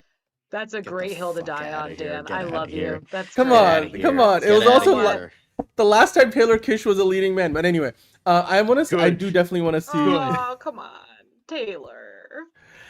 Not entirely his fault. I do want to see F1 and Sinners back in theaters. I'm not going to miss a chance to go see those back in theaters. I kind of want to see. So, I kind of want to see F1 again. Right? Come on. Yeah, exactly. Oh, God, that was so good. Literally I'm pretty sure I said the story on air, but literally everything went wrong in terms of the lead up to that. We got there late. The fucking thing was delayed. It started to play without sound. They had to rewind it. They had to do this. And it still turned out to be fucking top 10 of the year for me. So, it just goes to show how fucking great it was. I had a similar experience with Superman because they started playing Jurassic World and we saw the Snickers wrapper get stuck in their door. I mean, even before that, I was like, wait, this is not meant to be a Universal picture. No. This is the wrong movie. No. Anyway. I was like Michael Scott in The Office, but anyway. Yes, Caleb. Yes, they need to release My Own Son is Hacking the Government in theaters. Greatest cinematic experience of Liz has no idea what you're talking about. I don't, but all right. War of the Worlds, the amazing achievement featuring Ice Cube and Eva Longoria facing off against aliens from an Ice unfinished Cube's VFX shots. Screen. Yeah, yep. Oh, and Microsoft Teams the whole time. It's on Prime. You should go. It's the worst on Amazon movie Prime. ever you made. Can watch it if you have Prime. Yeah. It's one of the worst movies I've ever seen. However, it was so fun to watch. I've seen it twice. I love it. The acting is so bad. And then you can go watch his spiritual sequel, Mercy, in theaters this weekend. But anyway, let's wrap. Let's wrap up the Academy Awards part of the show for now because we'll get back to talking about more Oscars, I'm sure, in the weeks to come. You guys let us know what you were excited to see back in theaters, whether it's one of the Best Picture nominees or if you are going to go watch Frankenstein on, of course, streaming. Sinners already has, all the Oscar glow around it on HBO Max. They already, put the information up there. If you pull it up on HBO Max, it's the most nominated movie ever in the history of the Academy Awards. Let us know who you think is going to win at the Academy Awards and if our predictions were anywhere close to being on the mark. But with that said, let's move on to our next part of the show. We got to talk about some MCU. That's where we're going to be moving on to next. John, Liz will be back in a second, but we do have a couple of MCU things we got to talk about today. We got to talk about Trevor Slattery. Hi, my name is I'm Trevor Slattery. Tara, that's Liverpool for goodbye. And I love the viral marketing for this that they did, however viral it was or not. But Wonder Man comes out this Tuesday on the 27th of January. They're dropping all 8 episodes at once. We talked about the names of the episodes the other day. We now have, I mean, just yesterday, they dropped the social media embargo, so we had the first reactions from critics. But then today, the actual review embargo dropped, and well, when I last checked, there were 24 reviews, and with those, again, it's a TV show, so it's not quite the same thing as movies, but with those 24 reviews, and thank you, Liz, for popping in, because I want to get your opinion on this. Wonder Man, coming out in just a few days' time, has a 96% Rotten Tomato score. It's certified fresh, and that makes it the highest rated MCU TV show since Miss Marvel in 2022 with 98%. So it's not as high as Miss Marvel, but again, Miss Marvel is one of the best things Disney Plus ever put out on Marvel's side of the, of the house. But with Wonder Man coming out in a few days, it's a show that not a lot of people are aware of somehow, but I think this could they be haven't great. advertised it worth a damn, honestly. And I want to see this simply because it's Sir Ben Kingsley, and then you got Yahya Abdul-Mateen II, who somehow made, Black Manta, like a good like he acted the hell out of those Aquaman scripts. Your thoughts on this? I mean, are you gonna go watch this when it drops all 8 episodes? Yeah, I absolutely intend to. That'll be one of the first things I check out when Although it hits. So I'm did excited. go down, it's now at 92% with Oh, 39 man. reviews. So Damn. now Still, it's it's tied still for certified fresh. WandaVision, which is still There you go. pretty high. Yeah, no, I'm gonna check it out. I think that's really cool. I'm really excited for it. It's a wonder, man. Say that again. They also had the red carpet premiere this week. So look, I think when you look at the reviews so far, a lot of people are saying it's one of the best bromances you will see in the MCU. And the other day, I got stuck in this rabbit hole on YouTube, going through shorts with like all the Louise moments and from the early Ant-Man movies, and I'm just like, I miss the time when MCU used to be just fun. Like I miss those guys. Like I miss T.I., I miss David Dastmalchian, and I miss Michael Pena just having the grand old time. And then we got Quantumania and Marvel making stupid decisions. If this is going to be a funny show where you just enjoy it because the two actors are having fun on screen, and I want that from the MCU. We haven't gotten that in a while. Falcon and the Winter Soldier had a little bit of that, like the bromance, but this seems like it's on a lighter tone. So yeah. But yeah, look, yeah, movie split. It's got great reviews. I hope it's going to be good.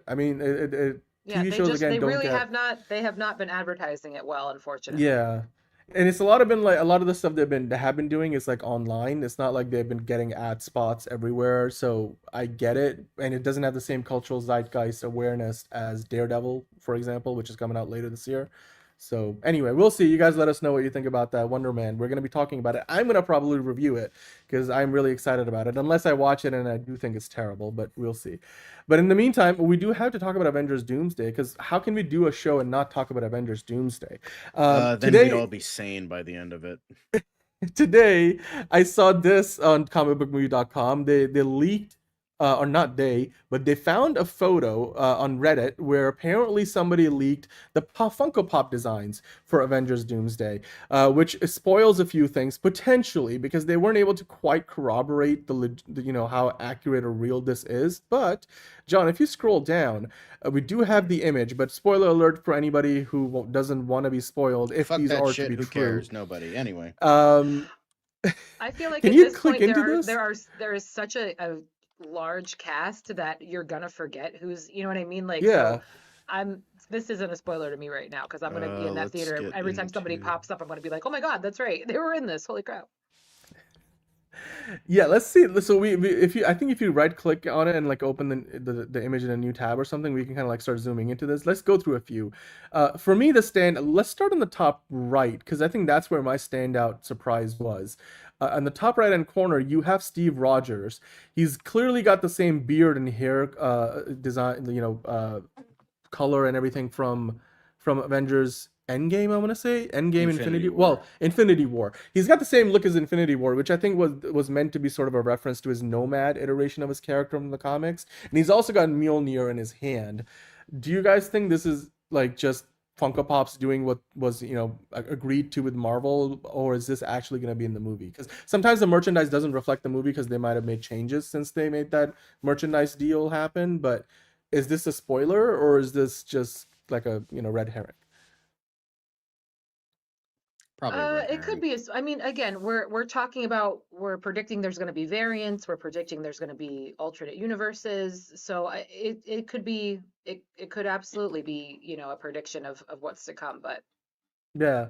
I mean, because like just some guy pointing out, they had a Mephisto Funko Pop for WandaVision, and we didn't get Mephisto until Ironheart last year, which they could have put him in a better show Very good because, or Yeah, certainly a very more good point. popular show, because I don't think a lot of people know if Mephisto actually is now in the MCU officially. Anyway, it is kind of again further reinforcing the idea that Steve Rogers is no longer Captain America, because you do have a Captain America Funko Pop, and you got Sam Wilson's Captain America there. Let's kind of jump across a little bit more, John. We got Doctor Doom there, of course, but we don't see the face behind it, so I don't think that's spoiling anything. Then we got God Loki with the same design that we left him at in season 2, and then we got OP Thor, or just better known as Thor. Uh, Magneto. Okay, we got old man Magneto with the long white hair. It's maybe a confirmation that the costume Mystique will be wearing is closer to the X-Men '97 iteration than like the live action Fox edition. What is that? What does that say? Binary? Oh, binary. I Isn't think that- that might be Rambo. Rambo from like, so she's in the X-Men universe, and so she's got not Monica Rambo, but what's the name of the mother character from Maria Rambo. Maria Rambo. So that's that. Natasha Lynch's character. She was in the last James Bond movie too. Mr. Fantastic, looking like Pedro Pascal, Pedro Daddy. Invisible Woman, on point. Not really much else to see there. And scroll down to the next row. We got a few more characters. I don't know if there's any more surprises here. King M'Baku. Dude, King M'Baku is gonna be so good. I can't wait for every single second of screen time King M'Baku gets on camera. I can't wait for King M'Baku to like heckle somebody in the movie like he does in the Black Panther films. Or like the other day I saw that clip online where what did he call one of the Dora Milaje? He was like the bald-headed demon, and it's just like and I'm like, sure, like that's clearly meant to be an insult, but it's just in the moment the way Winston Duke does it, it's always hilarious. So I can't wait for more of that. Bucky Barnes, Yelena Belova. Okay, so there you go. Yelena, I'm surprised they don't refer to her as the Black Widow. Like she's still sort of not the replacement. So there's that, and you got the Thing. Hopefully, we get more of the Thing, and then Human Torch. Here's the thing. Here's the thing. Speaking of the Thing, John, do you think we're gonna get more of the Thing in this thing, or are we still gonna have to worry about not, seeing enough of the Thing in this movie thing? Probably not gonna get a lot of Thing in this. Yeah. I don't know. Here's the thing. Okay. Liz, any other surprises for you here? Any spoilers that you weren't aware of? Binary, I wasn't aware of that, but for me, again, the cast is just so large, and I feel like there are still some surprises to come. Again, I wish they would keep all of this stuff closer to their vest. I wish they wouldn't reveal everything and jump the shark as far as the cast is concerned, because I do like being surprised, but I'll be surprised regardless. Like I said, there's so many people involved here that I'm gonna forget, and when they show up, I'll be oh yeah, you're here too. So no, I'm also surprised at Binary because she's the only character. I think the only one I would buy is Steve Rogers out of all of these.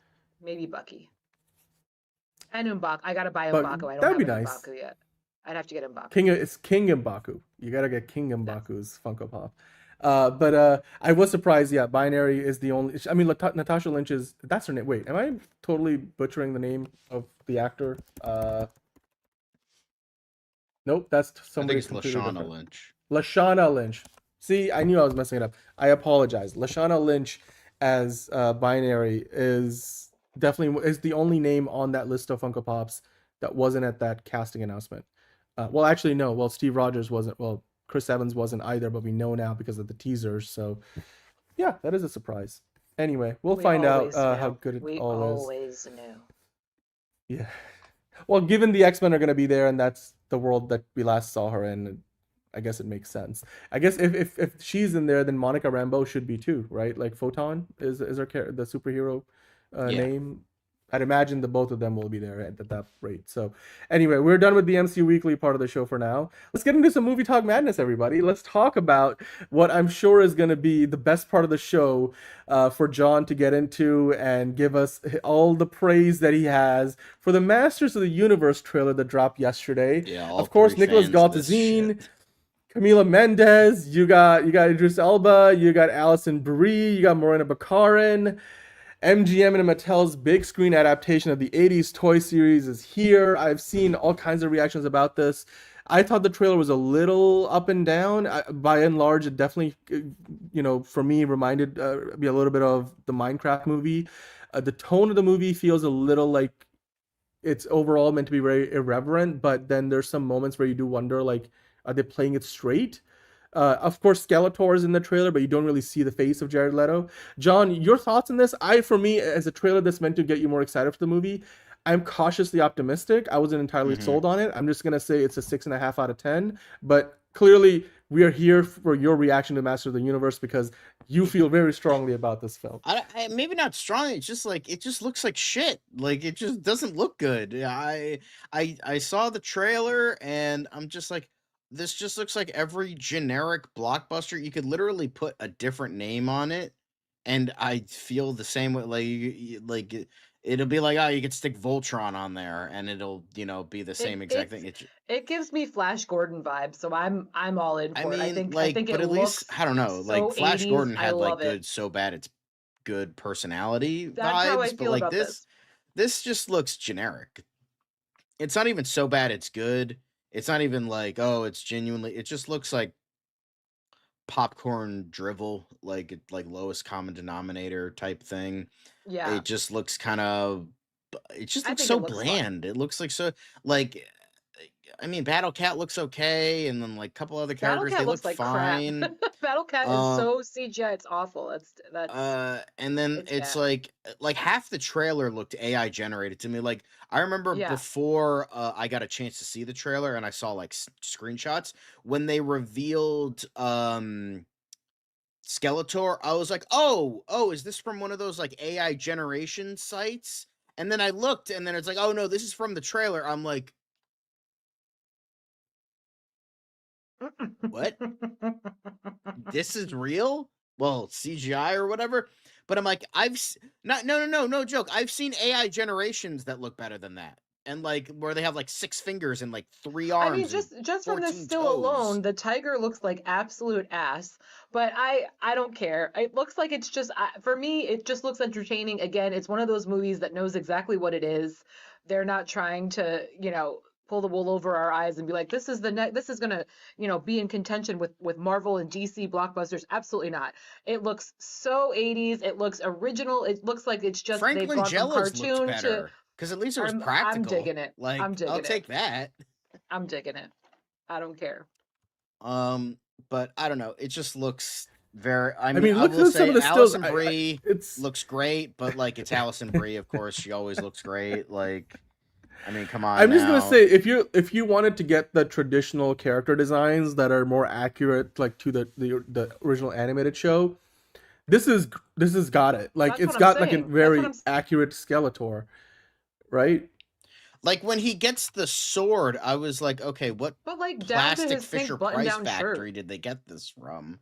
Like, it just looked. It just Nelson looks. loved it. It's entirely possible. It's because I have no interest in this. God, the scenes But look again, like Wicked for Good, and I that's do not also a think it's compliment.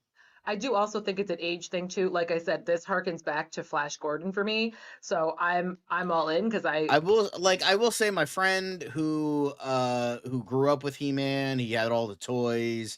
He's been watching this trailer nonstop. This is like the first time I've seen him like genuinely happy about a blockbuster in like fucking 20 years. So it's like, okay, that's cool. I'm glad you're enjoying this. I'm glad you're happy with it. But for me, it just looks so fun. It looks like a Power Rangers movie. Like it just looks fun.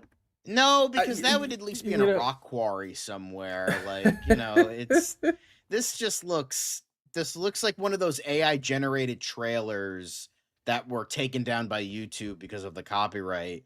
That's just the vibe I'm getting from this. I don't think we're getting a Flashpoint tiger movie looks now, like but maybe shit for sure. Can you go back to because my favorite shot in the I mean, again, it's a very small teaser. If you go up, there's a shot with the entire cast together, standing together for like a pose. Right there, I think on the left.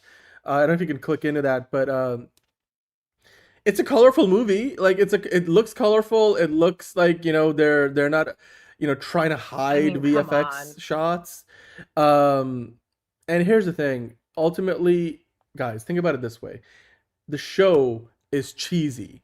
The show is not meant to be like very high that's art. What I'm saying. This movie knows exactly what it is.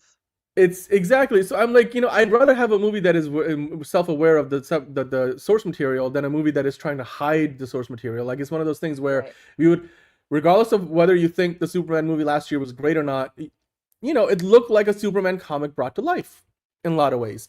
And you like it when, they're not trying to hide, like we talk about the Fox X-Men movies, especially the original trilogy of movies. People are like, oh yeah, they were afraid of the yellow spandex. They barely wanted to didn't want it to look like a comic book. They just wanted to ground it in real life. I mean, there's always, you could do that. But then, the X-Men comics are also vary in tone. He-Man and Master of the Universe, it's just a cheesy animated show.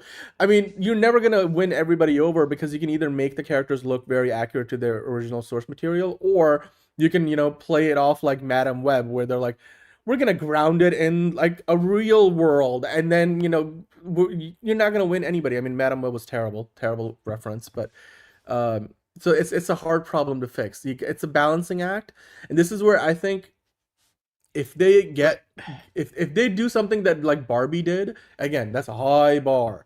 But if you take what they did at Barbie, which is basically they leaned into the cartoonish nature of the idea, but at the same time had some great commentary and some great themes. Exactly. It was a very meta movie. Holy shit. Fucking no, where is it? Yes. Okay. Johnny Rico. Boom. Right there. You're gonna make the fucking 1980s one look good by fucking comparison. You're gonna make Dolph Lundgren look good. Oh, come on now. He's great. We love him. I love Dolph Lundgren, but I mean, the original Masters of the Universe movie was ass. So, Again, and by the way, it also gives Conan the Barbarian vibes with Schwarzenegger. I'm in for it. I don't care. I'm in for it. Don't demean Conan the Barbarian like that. Jesus Christ. I'm in for it. Look, there was a little bit of controversy. Plus, it's also the fact that they're doing it's the fucking he got sent to Earth. It's gonna be a fish out of water. It's gonna be fictional. He's a fictional character on this. It's just oh my god. I thought we were past this. It's been 20 years since the 2000s. I thought we were past this shit. Come on. I mean, this is where I do agree with figure draw. I think if you didn't watch the original movie, it's hard to. I hope you do watch the original one before you go watch the new one. But how could I wouldn't want to judge the whole thing if I didn't see it. I mean, come on, everyone fucking thinks Masters of the original 80s movies ass. What the fuck are you talking about? Okay, I can't say it's maybe it has some redeeming qualities. I will rephrase myself. That's not the point. It's from fun. What people have said, it's fucking ass. Okay, it's fun and nostalgic. That's the point. One of the worst movies ever made, but okay, fine. I will rephrase myself. What people have said, it's ass. Fine. But that's what I'm saying about this one. We know this one is ass, and the people that made it know it's ass, and it's gonna be fun. That's all I'm saying. It is ass, John. It's absolute ass, but it's gonna be a good time. Oh, Dave coming in the chat to tell you all. Ooh, jeez. Right, cool. Oh boy, thank you, Dave. What? How about go fuck yourself? Yikes. Okay, well, yes, look.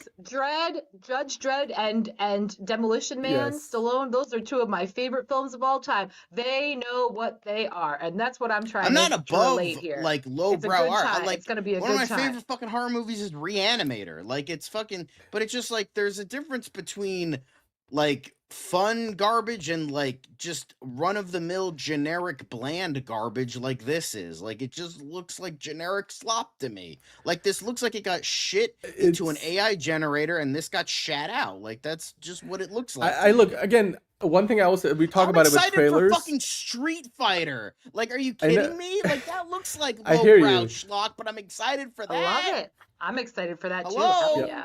Hell yeah.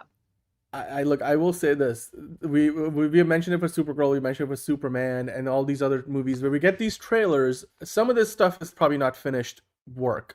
Like some of these VFX shots will improve, the color grade might change. So it's not gonna. This is not the final version of the movie, like in terms of the look of what we're gonna see in the actual film. So I will wait to see that. I will also say it feels a little bit like watching Warcraft in a way. I'm not going to say that will be as bad as that, but I mean, regardless of how we feel about the trailer, other than the little bit of controversy I saw online about there was a he/him joke in the trailer that some people are blowing it up, which I think is mostly politically motivated, but we're not going to get into that. I do think even I have to agree that it's fucking stupid. You know, like by and large, a lot of people liked it, and this is going to be one of those things where it's a generational divide. If you grew up with He-Man, you're going to have a soft spot for this movie. Like you see here, Dick Tracy's Rogue Gallery, they did a great fan art just showcasing He-Man. I will say, Nicholas Galtazine got into about as good of a shape for this film as most actors could possibly get. But that part, I'm sure a lot of people will enjoy. Genuinely, he does. He looks perfect. He looks just like the freaking action figure. Like they did a good job. They did. Yep.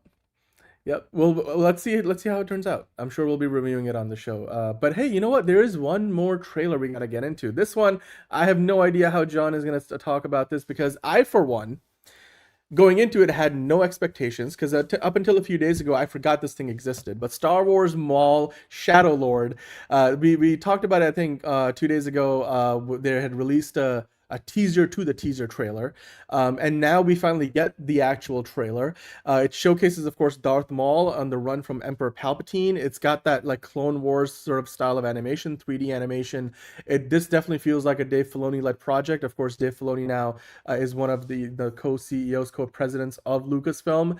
So regardless of how you feel about, what Dave Filoni thinks about Andor, there's one thing you can say about Dave Filoni. It's like he is passionate about that era of storytelling of Star Wars from the prequel era, and this show feels like it's taken us back to that Clone Wars time. I enjoyed this. It was a lot better than what I expected. It's very artful. I mean, the voiceover was pretty epic. I have no idea how good the show is going to be, but I'm more excited about it considering I forgot this existed a week ago or a few days ago. I don't know, Liz, if you saw this trailer, but if you did, what are your thoughts on this? Are you going to be watching the show? No, I'm not interested in any of the animated Star Wars stuff. Like, I've never watched Clone Wars, never had any interest in it. I love Darth Maul. Darth Maul was a supreme hottie. So if it was live action, I might give a care, but as an animation, no. And I also don't understand why every fucking character needs an origin story now. It's so goddamn annoying, but whatever. Go ahead, make that money, Star Wars. And John, of course, your thoughts. You definitely did not remember this thing existed a couple of days ago. So what did you think about this? I think you're muted, by the way. You're muted, John. Oh, didn't realize that. Dave, okay, we've talked about how the Dave Filoni comments about Andor were rumored at best. That's not a thing. We thought they were true. They were not. Let's move on from that. Those are not true. Anyway, this, I'm just indifferent. Like, Darth Maul's a cool character, but I don't care. It's just like I hate to say it because I am a Star Wars fan, but I just don't care anymore. Shut up, Caleb. Shut up. Aren't they working on a Jar Jar Binks thing? No, it's the son of Jar Jar Binks. Stop. That's Ew. anyway. Stop. Yeah. No, Jeremy Allen White is voicing that, right? Am I thinking of the wrong thing? No, you're thinking of Jabba the Hutt. Jabba the Hutt. Never mind. Okay. Same thing, right? What? Totally different character. I don't know. Maybe there is a Jar Jar Binks thing happening. I'm kind of like whatever, It's although I will say the funniest thing about Darth Maul is that George He's Lucas hot. said that the original that he wanted the look of Darth Maul to be the face you see in your nightmares, and then meanwhile, like, everybody fucking jerked off to it. It's like, all right, okay, 100%. the degeneracy of because the original look of Darth Maul is genuinely frightening. I'm sure people still would have fucking jerked off to it, but I like, mean, his teeth are grody, but that face, though, hell yeah.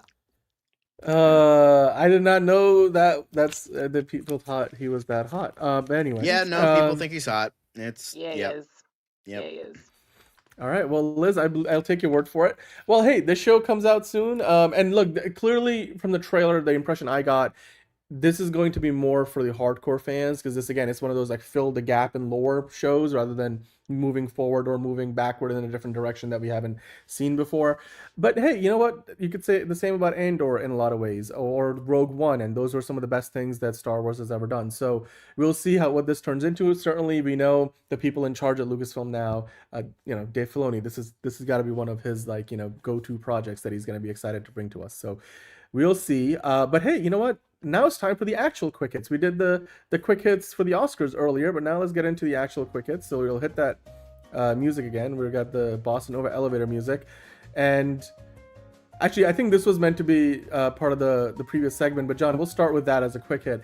Wagner Moura, who of course is nominated at the Oscars as the first Brazilian actor he could win the Best Actor at the Oscars. He already did at the Golden Globes. He's having one hell of a year because he's going to be voicing Brander Lawson in Star Wars Maul Shadow Lord, which of course I mentioned releasing this year on April the 6th. Reactions to this? I mean, this could be a great year for Wagner Moura. Good for him, man. Yeah, I'm excited to see what else he does this year. Let's keep on rolling.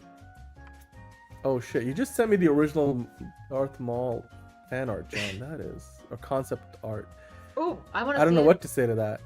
I do not know what to say. George Lucas instructed Ian McCraig to draw his worst nightmare, and then when he saw it, George Lucas said it was so terrifying. He was like, "Let's draw your second worst nightmare."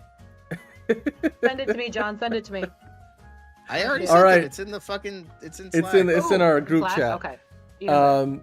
Well, Robert Redford, of course, no longer with us, but as a farewell to Robert, because Robert Redford, the late great Robert Redford, who I do believe will get his in memoriam moment at the Oscars this year. Mm-hmm. He founded the Sundance Film Festival, which has been taking place since its founding in Park City and Salt Lake City, Utah. But after this year, which will be its last, it's going to be moving to Boulder, Colorado, which is, I think, a good move because it's grown so much in scale that it just needs the extra space, physically, literally it needs more room, and Boulder, Colorado will be able to support that. Now, of course, Amy Redford, the daughter of the late great Robert Redford, she made a nice speech as part of the ceremony to kick off this year's Sundance Film Festival, which is happening now, and she mentioned, "My dad loved this place and its people," and of course, as the festival exits the city in Utah and moving over to Colorado in 2027. This has always been the festival where, new rising filmmakers are featured front and center. And regardless of whether you loved his work or not, I think Robert Redford, beyond his movies, ultimately, I think his greatest legacy is the Sundance Film Institute and the festival that they put on every year. Liz, John, what are your thoughts on this, the move that they're making, and of course, the memory of Robert Redford that they'll leave behind? Of course, he founded the festival there years ago at this point. It's just whatever they think is best for it, and whatever can keep his legacy around, and what they can to make it work. So if they think this is the best decision, then that's good for them. Yeah. Actually, at my university, I went to Quinnipiac University, and they had a program where they would take a contingent of students to Sundance every year. I never really took part in it, but it was just always part of the calendar. So a lot of my friends speak very highly of the experience, and you can even be there as an assistant and just get paid to take part in the festival essentially. And it's just always was a great experience. So yeah, I mean, and they'll move on to Boulder, Colorado. The Sundance Film Festival will live on, but in the memory of Robert Redford. And of course, thank you to Park City, Utah for holding it for all these years. Let's move on to the next quick hit, shall we? There we go. All right. Walk us through this one, John. Mercy, the greatest cinematic achievement to come out this year, mints $1.5 million in previews, eyes 12 million plus opening, but Monster Winter Storm could snow cinemas in. Yeah, it's this movie looks bad. It's gonna be bad. It's not even gonna make like 15 million. I think Avatar probably still takes another top, spot at the weekend. But yeah, there is a storm, I'm gonna like be a seeing it, huge but storm. I'm gonna be seeing it. I think the story itself is interesting, but I'm not gonna be able to get to it till Wednesday thanks to the weather. So yeah, I'm gonna try and see it tomorrow because I like the concept. I'm curious about it, and I mean, literally, there's a 2,000 miles wide storm hitting the majority of the continental United States, and I feel like a lot of people are gonna get snowed in or iced in. And yeah, I feel like this movie should have just gone straight to Amazon Prime. But anyway, let's keep on. Yeah, I agree with that. Yeah, it's just like I love how like all these movies that like, oh, Mercy, that'll get a theatrical release. Red One, that'll get a theatrical release. Or like Voltron. Roadhouse? And then Voltron going straight to streaming as well. I'm like, go figure on that one. I think Highlander is also going straight to streaming. No, I think Highlander is going to I still haven't watched theaters. Roadhouse. I got to add that to the list. No. Highlander is still a theatrical release. Okay. But they're both Henry Cavill projects. So Voltron is going to. Yeah. But Wonder Man writer Andrew Guest explains why the timing didn't work out on Hawkeye Season 2. Yeah, it's because you gypped Jeremy Renner, you fucks. Anyway. So I'll just give you the TLDR on this. Andrew Guest, who worked on the first season of the show, he said, look, the timing didn't work out on Season 2, so I don't know what's going on with that, but, it was just not something. He basically was referring to the fact that initially when they offered Jeremy Renner a lowball offer for coming back for the second season, he denied that he basically turned him down. And then last year, Jeremy Renner was like, okay, we are talking about it. I think we'll get to it. It's going to be great fun, and, we'll make it happen. But Disney Plus now, all the Marvel shows on Disney Plus, they've kind of started to focus on like heroes that we don't see much on the big screen. And Hawkeye still is an Avenger. So even though Jeremy Renner is open to it, it's kind of like mixed signals because obviously Andrew Guest, who was on the Season 1 writing team, doesn't necessarily need to be on Season 2's writing team. So maybe he's not in the know on what's going on with the show. But I don't know. Liz, would you want to see a second season of Hawkeye if that was even a possibility still? I don't care. I mean, for me, like seeing Haley Steinfeld back in that, especially if we don't see the Young Avengers in the new Avengers movies, would be great. And they had a story in mind too. I think they were going to have Trickshot as the villain. So yes, they were. That's been hinted at. So yeah, I mean, I would love to see Jeremy Renner back, especially because Jeremy Renner's Mayor of Kingstown is going to wrap up after Season 5 in a couple of years, and so if he's not doing that, I'm sure he'll have a lot more time on his hands. So yeah, let's keep on going.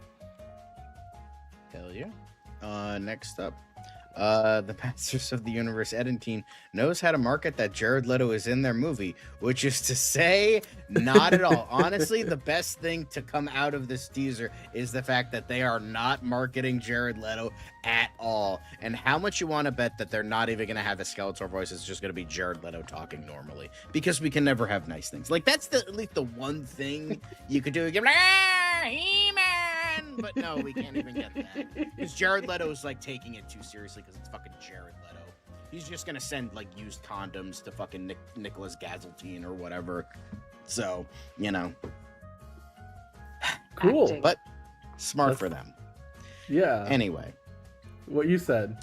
But Godzilla Minus Zero coming to theaters November. Didn't we talk about this already? No, this is a new poster. They just released poster. this new teaser Oh, poster. okay. I was gonna say, like, we already talked about this, but yes, goated. Yeah. Love to see it. Godzilla will come. Will be hard. It's gonna be amazing. So. Oh hell yeah. Hawkeye, indeed. I will say, if Jared Leto does the Skeletor voice, even for a second in that goddamn movie, I'll give it a fucking 10 out of 10. Oh, he will. He's method. He's method. He will. He will. absolutely will. Yes, he will. Anyway. But next up, Night of the Seven Kingdoms premiere draws 6.7 million viewers in 3 days. Fun fact, somebody poops their pants in this episode. Yeah, there's Oh. that. That's the one thing that went viral in the whole. Anyway. Yeah, she just like But- because my dad was like literally because this is the type of person my dad is because he's fucking weird. Like we were literally at the table at breakfast in a public place, mind you, where he's like, "Yeah, I was watching this episode for Game of Thrones, and by the way, this guy shits himself." I'm like, "Why are you telling me this when I am eating? What the fuck is wrong with you?" And he's like, "Yeah." He's like, "Oh yeah, this guy shits himself." It's like, why do I need to show that? Why are you fucking telling me that? I can't, I don't know why your dad would tell you that at that particular moment in time, but So now I'm telling everyone else because fuck you, you can't have happy things. I will say that, I mean, this is of course a prequel that takes place 100 years before Game of Thrones, and clearly the world has not changed at all in the world of Game of Thrones in Westeros. But not only did it get 6.7 million views in its first 3 days, Sean, if you go to the next quick hit link, that made this show one of HBO Max's top 3 series launches ever, which is significant. That's a big number. I mean, we talked about, like, obviously House of the Dragon, I think, still holds the record. Game of Thrones is up there. And then, Peacemaker season 2 did really well. But I wouldn't have thought this would be that high. I mean, The Penguin was a huge one. So, yeah, I mean, it goes to show you a lot of people, love this franchise. So, yeah. All right, let's move on. But speaking of gay things, Heated Rivalry stars Hudson Williams and Connor Story set as Olympic torchbearers. This Good for totally won't have any heat, won't have any setbacks, won't have any controversies at all in the slightest. Right, What? guys? I mean, because okay, so Connor on What the could go left, wrong? Connor on the left, he's American, he's from Texas, and then Hudson on the right, he's Canadian. So I'm assuming they're going to be the flag bearers for their Canadian American teams respectively. And well, yesterday Fiona told me, I was like, so what are you doing? She's like, I'm going to the cottage, which is a reference to the show. And I was like, again, because like this is like her second or third time rewatching the show, and I was like, babe, they're at the Olympics. Like, why are you going to the anyway? It's a big, like, there's a huge audience for this, and if that means everybody who loves the show is tuning into the Olympics opening ceremony, then great. I mean, look, in the show they play and then all the little incels are gonna get real mad. Oh yeah. We don't talk about, but like, look, these two guys in the show itself, which I have seen the show. There's 6 episodes on HBO Max. They're making a second season. They actually play for their national teams in the show, because they're hockey stars, and so there is a parallel here. I do wonder if they might like steal some of this footage from the real Olympic ceremony and pop it in to like the second season of the show somehow. But anyway, let's keep going. That wouldn't shock me. But anyway, Jason Statham. Yes. He's not just a beekeeper. Yes. But he's the beekeeper too, and it's apparently going to close in the theaters next winter. Yes. And again, this is the best news of the day. This is the best news of the day, and it's not even close. Here's what's so interesting about this. Amazon, they're like, "Yep, Jason Statham, that's good enough for a theatrical." What I really like this trend. The first one was Jason, great. Well, what I love about this trend in Jason Statham films is that because he is just so flat, he plays the exact same. There's no range to this man, so they have to keep like enhancing the villains and make them more intense and nuts and wacky, and I'm here for it. I can't wait. It's just so funny to me how just like Jason Statham is not taking the Rock thing where he's like, I'm not gonna try to act and try to get a nomination. Fuck that. I make money from just literally being myself in literally every movie. And guess what? I'm crying all the way to the fucking bank. Like, if I can make money doing that, fuck it, I'll do it. Dude, the other day I saw the short where that comedian Godfrey, I forget, makes fun of he imitates his voice. He's like, I'm the librarian. And it's perfect. I told you to be quiet. I'm the librarian. And fucking Jason Statham gave him the okay. He dapped him up because he's like, it's so good. That's really fucking good. And you know what? Genuinely, the first Beekeeper movie was a fun time. It's like would I go to the movie theater to see it? I did, but I also watched it on streaming. So it's like I can't wait for the Beekeeper 2. Like, I'm the beekeeper. I'm the beekeeper. Like, it's just you just waiting for somebody to ask him the question. And yeah, I wonder how they're gonna like fit the title into like one of the lines of dialogue. Is like, not only am I your savior, but I'm the beekeeper too. It's like just get it in there. Sinners in one battle after another are returning to IMAX after their nominations yet again. 70mm IMAX. Well, I mean, they returned to theaters, and that's where we saw the whole Odyssey prologue in IMAX 70mm theaters for these two movies. So now they're coming back to IMAX again because, you know, nominations. Hell yeah. Good. I mean, this is good times. Well, it's because like the after another.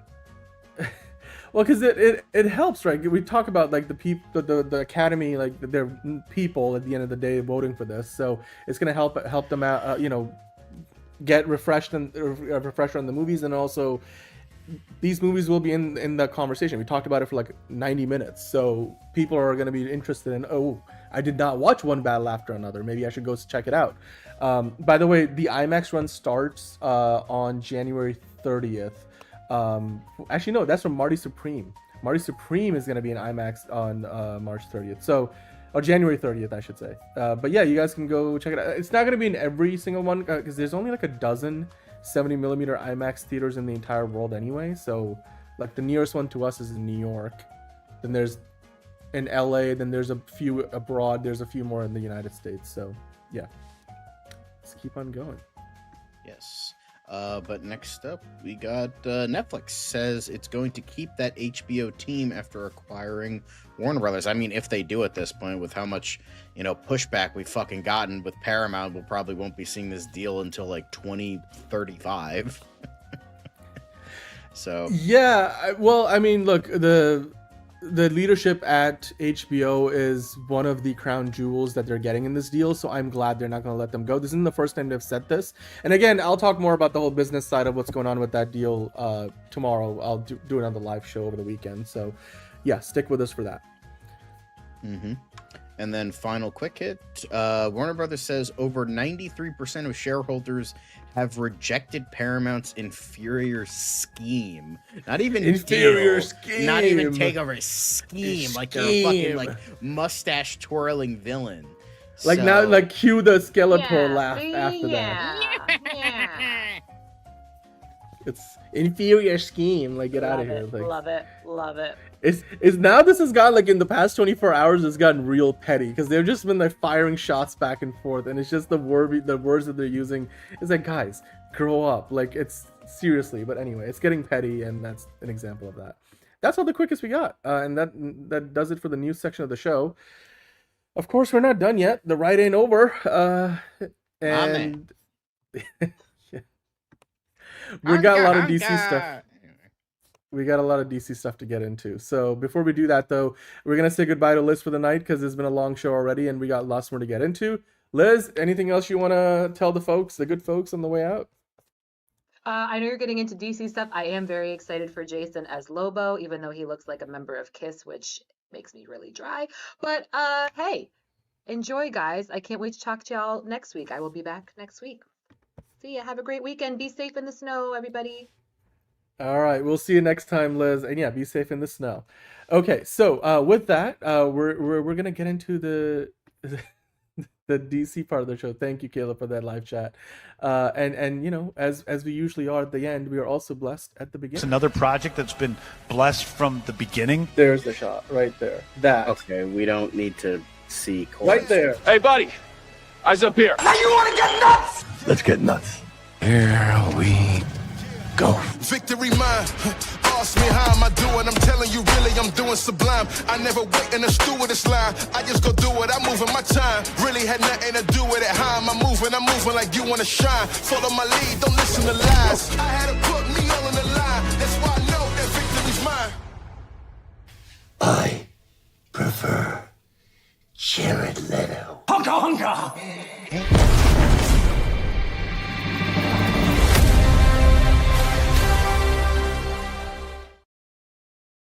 All right, welcome on into another episode of DCU Daily. We've got lots to get into today. There's bunch of Lobo talk. The main man, he's on the thumbnail for the show, so we can't not talk about the main man. Of course, beyond that, we got a lot more to get into with news about Lanterns. Tom King giving us pretty much, his insights into the show, maybe even some spoilers around which Lanterns we will see in the show. And then we have a bunch of other quick hits, of course, from all corners of the DC Studios verse. We're going to talk about the Batman Part 2 maybe starting to film a little bit sooner than we expected. Or maybe is that news, rumor even true? We'll definitely get into that. Of course, you guys probably still have a lot more to say about the whole situation with, Christina Hodson being tapped to write Batman Brave and the Bold. I forget if that is even still the title of the movie. Apparently, it might still have Damian Wayne in it, but we'll see. We'll talk about that, of course. John, of course, it's great to have you on the show as always. I want to get your opinion on which of these topics we're about to dive into, because we got a lot of DC quick hits, and then we got to talk about Lobo. And I'm excited to fucking get Figure Drunk, fucking rip him a new one on the show. Let's go. Here we are. Let's go.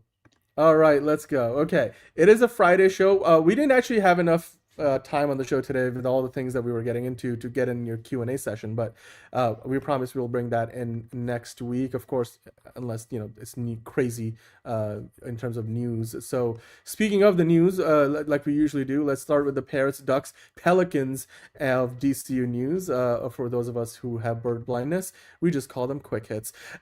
John, recently there was some celebratory posting going on Instagram. I found this clip celebrating the 30th anniversary of Kingdom Come.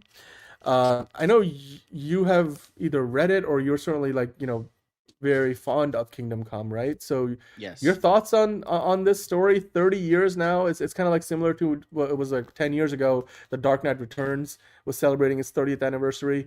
Some iconic stories, maybe not like your definitive Superman, but certainly one of the best iterations that a lot of DC fans love. Yeah, I think it's great. It's probably the best DC story ever. It's certainly up there, top 3 at least, maybe even top 2. That and New Frontier are probably the best DC stories we've ever gotten. So yeah, I might go read it again because of how phenomenal it is. So it's just Mark Waid might be an asshole, but hey, he made Kingdom Come. He can fucking kick my dog for all I care. He made Kingdom Come. He can kick a dog. It's fine. Even John Wick wouldn't get pissed at him for doing that. Mark Waid is apparently a huge douche canoe, but if I made Kingdom Come, I'd be an asshole too. Come on. Maybe he gets that inspiration from his own personality. Anyway, let's keep on rolling. We got a few more quickies to get into. In case you missed it, earlier in the week, it was Martha's birthday, John. Diane Lane celebrated her birthday. And yeah, she did, of course, play Martha Kent in the DCEU. Martha will not die tonight. Happy birthday, Diane Lane. I figured as much. The cape? Oh, God. A friend of your son's. Yeah, it's great. Why did I say that name? It's his mother's name. Anyway, let's keep on. Happy belated birthday, Diane Lane, who is still one of the most gorgeous women on the entire planet. So let's keep on rolling. Total MILF energy, although now she's kind of starting to become GILF energy, but I'm still with it. Yeah, and we're also with it with the new Wonder Woman, the DC. No, this is the Absolute Wonder Woman cover. Yes, I almost said DCKO. We'll talk about that later. John, these are the covers now for the annual #1. Your thoughts on this? I still think for me this is one of the best looking characters of this entire Absolute universe. Yes, and they should totally use this as the inspiration for the DCU Wonder Woman. So yeah, and apparently there's lesbians in this one. So cool. I mean, it's Themyscira, right? It's an island entirely composed of women. It's you might as well stop running circles around the subject. It's just I mean, they did to be fair, address it in the first Wonder Woman movie. To be fair, Wonder Woman has been not notoriously, but she's famously been bisexual because she's had relationship with Steve Trevor, but she's also had relationships with him. She is bisexual in the comics. It's just they never say it because God Yeah. forbid if you say it, because they did the whole thing with like Mystique was Nightcrawler's father in the comics, and they couldn't do that at the time that Chris Claremont wanted to do it. So then they just kind of like was like it was pretty much that, but they couldn't say it. And then finally, years later, they did that a couple of years ago, where they finally stated that yes, Destiny and Mystique are the parents of Nightcrawler, and Mystique is Nightcrawler's father. So, Yep, that makes sense. Yep, I do remember hearing about. I actually read that up the other day. I was doing a deep dive on Nightcrawler because I was Avengers Doomsday theories. Anyway, let's keep on moving. We got more quick hits to get into. yes. Especially a lot of Tom King stuff. So I'll let you take this one, John. Lots of Tom King. You know me. Tom King on the auditions for Scott Free, Big Barda, and Darkseid and Mr. Miracle. There were people who nailed it. That's Scott, that's Barda. Then there were some people who I was like, that's not what I expected, but that is Darkseid. And considering he's saying this, they're probably absolutely nothing like their actual comic book counterparts. So I mean, look, we know they've already cast somebody for Darkseid, and obviously Mr. Miracle and Big Barda. He doesn't really give away too much, but I am very curious to see who they actually cast for Darkseid. Yes. Maybe we should make that. Did we not make that a Fancast Friday thing, or did it not get voted for? I think we put that. I don't think you put that in the poll. I thought Did I you not? did, but when I looked at it to Oh. do the thing, so we'll do that. We'll do that next after we're week. done here. Then we'll do Yeah, that yeah, after. we'll do it. Yeah.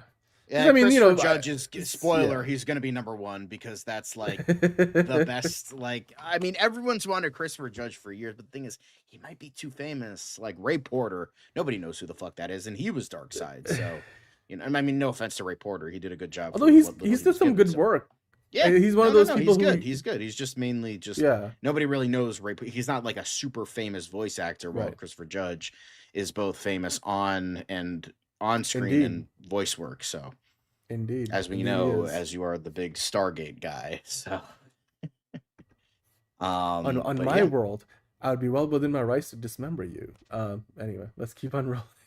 Happy birthday to but- Papa Enterprising, by So the way. this is also little sus, but Tom King says Millie Alcock is the absolute embodiment of Supergirl, so that means she's nothing like the character. So that's nice to know. I mean, I guess it depends on if you take him at his word or not. So there you go. Yeah. But then next up, final Tom King thing.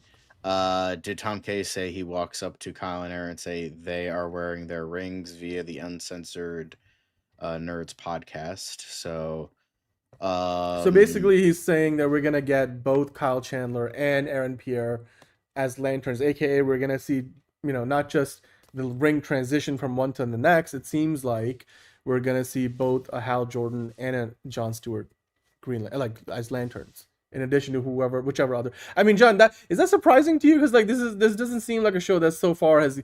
Oh, they haven't really given us much to work with anyway in terms of, you know, images or trailers, but the assumption was they're gonna like really try to make this grounded. But like if you have both of your main characters turning into Green Lanterns, there's got to be like maybe some upside there, right? Like, does it make you more excited for this, that you hear that we're gonna see both of them have the ring at one point? It's not just the one ring passing between the two of them, kind of thing.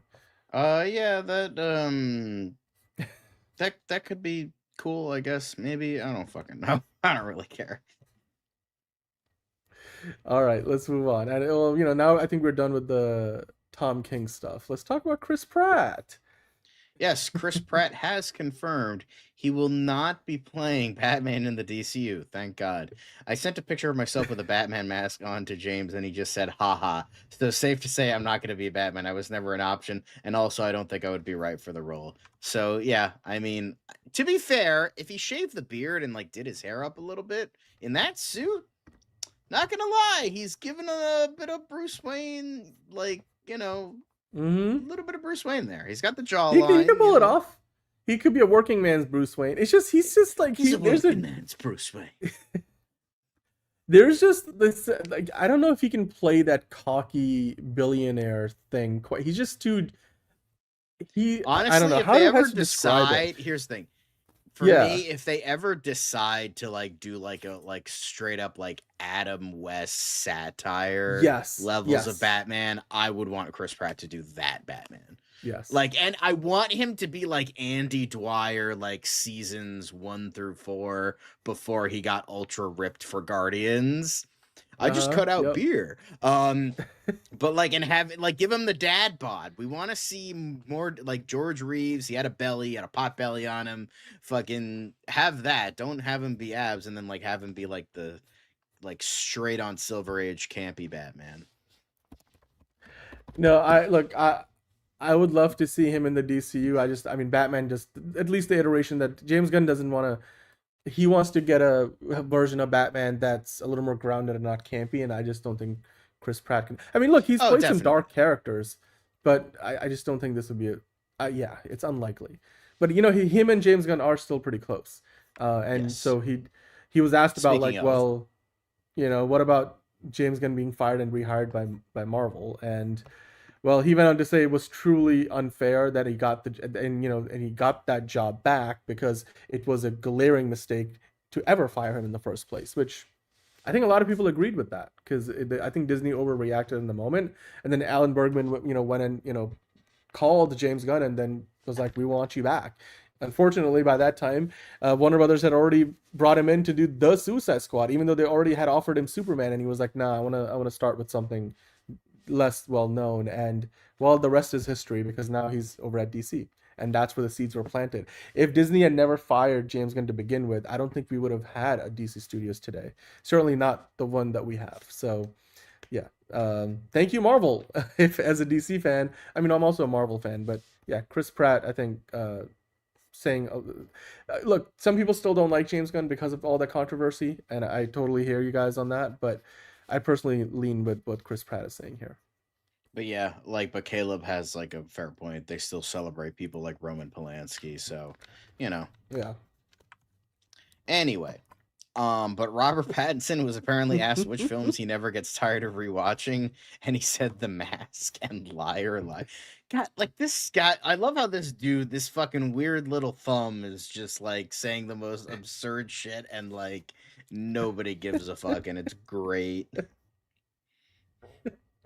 I mean, I guess he's got good taste, Jim Carrey, for somebody of Robert Pattinson's age group, would have just been watching Jim Carrey in the peak of his prime at a time when it's all about making core memories, and The Mask and Liar were huge movies back in the day. I still think like The Mask allowed Jim Carrey to probably earn, I don't know if it's still a record, but I feel like I remember that like he earned a record amount of money as the lead actor for that role because of how huge he was back at that. Like, it's today, I mean, if you thought that what was it, Tom Cruise, what he gets paid for Top Gun Maverick, or like Robert Downey Jr. winning, well, not winning, but like getting millions of dollars for Iron Man is a big deal. I mean, Jim Carrey was pulling some real big chunks of change for every project he did back in the 90s. So yeah, anyway, let's keep on moving. Yes. But next up, according to this article, it says here, Matt Reeves' The Batman Part 2 begins filming March 2nd, but this one says if this is about main filming, then this is probably very wrong, just because we know it's filming in late April or May. Colin Farrell and The Hollywood Reporter said so, but I see March date being very possible for second unit filming, which sort of happens a month or 2 months before the main shoot, because, it's getting like a lot of small, like, close-ups, B-roll footage. That's like kind of, honestly, B-roll footage would even be like third unit filming, but second unit is like smaller shots that don't require like the big settings you need to be in. They could be done in like smaller areas and don't have to be in like you don't need like permits and all that shit. You need to, for like the big stuff. You're like, this is set where we're filming. If you're, because I believe they're filming in Glasgow again, right? Isn't that so they're gonna be filming in Glasgow and Liverpool. We actually, by the way, hello Steven, we did hear about this late last year, that they were going to potentially start filming some second unit stuff, which also in terms of this movie and a lot of other big movies, second unit stuff usually ends up being a lot of stunt work as well, and that's usually being directed by a second unit director. who's really, you know, somebody different from obviously the main director. It's rare that you see the actual director of the movie direct second unit stuff, because like it's usually somebody who's more of a stunt director, so they know what to look for, and the visuals, even though the cinematography, you know, the camera team is going to be pretty much the same, mostly similar. So we did hear that they were going to start filming, I think, in Glasgow and or Liverpool earlier in the year. So it would make sense that by March 2nd, they would be doing some work, possibly in both of those cities, Liverpool or Glasgow, both in the north of the UK. Of course, you got Liverpool, you know, in the northwest, England, and then you got Glasgow a little further up in Scotland. So they actually did this with the Batman. Remember, all the very first look that we got at the Batsuit with the Robert Pattinson version of the Batsuit was the stuntman filming that the graveyard scene that actually in the real movie happens right at the end, but that was some of the first stuff that they ever shot. And even before, you know, we got to see any, well, I think remember what some of the first leaks from The Flash were from when they were filming in Liverpool, streets of Liverpool. No, was it Liverpool? I think it might have been Glasgow when they were filming that chase scene with Batman chasing that military Humvee, and then, you know, Flash is helping him out in the movie, and we got to see that version of Ben Affleck's suit. So that's probably what they're doing here for like the first month or so before they start to film the actual first unit stuff, where Matt Reeves would be on set, Robert Pattinson, and, you know, who else? Jeffrey Wright, and all the other cast members. So this is most likely second unit, like you said, maybe even third unit stuff. So just getting like scenic shots, and then if they're gonna show the Gotham City skyline the way they did in the first movie, some of that scenic stuff is probably just for reference, because then they've built out a, you know, a custom version of the Gotham City that wasn't, you know, was based on the skylines of like Liverpool at the Gothic architecture we see in Glasgow, but it was done in like unit, what's the name? I'm forgetting. It's they used like the volume effect, and I'm forgetting like what the software is that they use for that. But yeah, it wasn't something, it wasn't like a real city that it was entirely based on. Unlike, you know, was it Pittsburgh and Chicago and New York, and combination of that Christopher Nolan used in his movies for the Dark Knight trilogy as stand-ins for Gotham City. The Gotham that we get in the Batman is very much like this slightly elevated version of a city that still feels real. So it's closer to the Tim Burton version than it is to the Christopher Nolan version in some ways.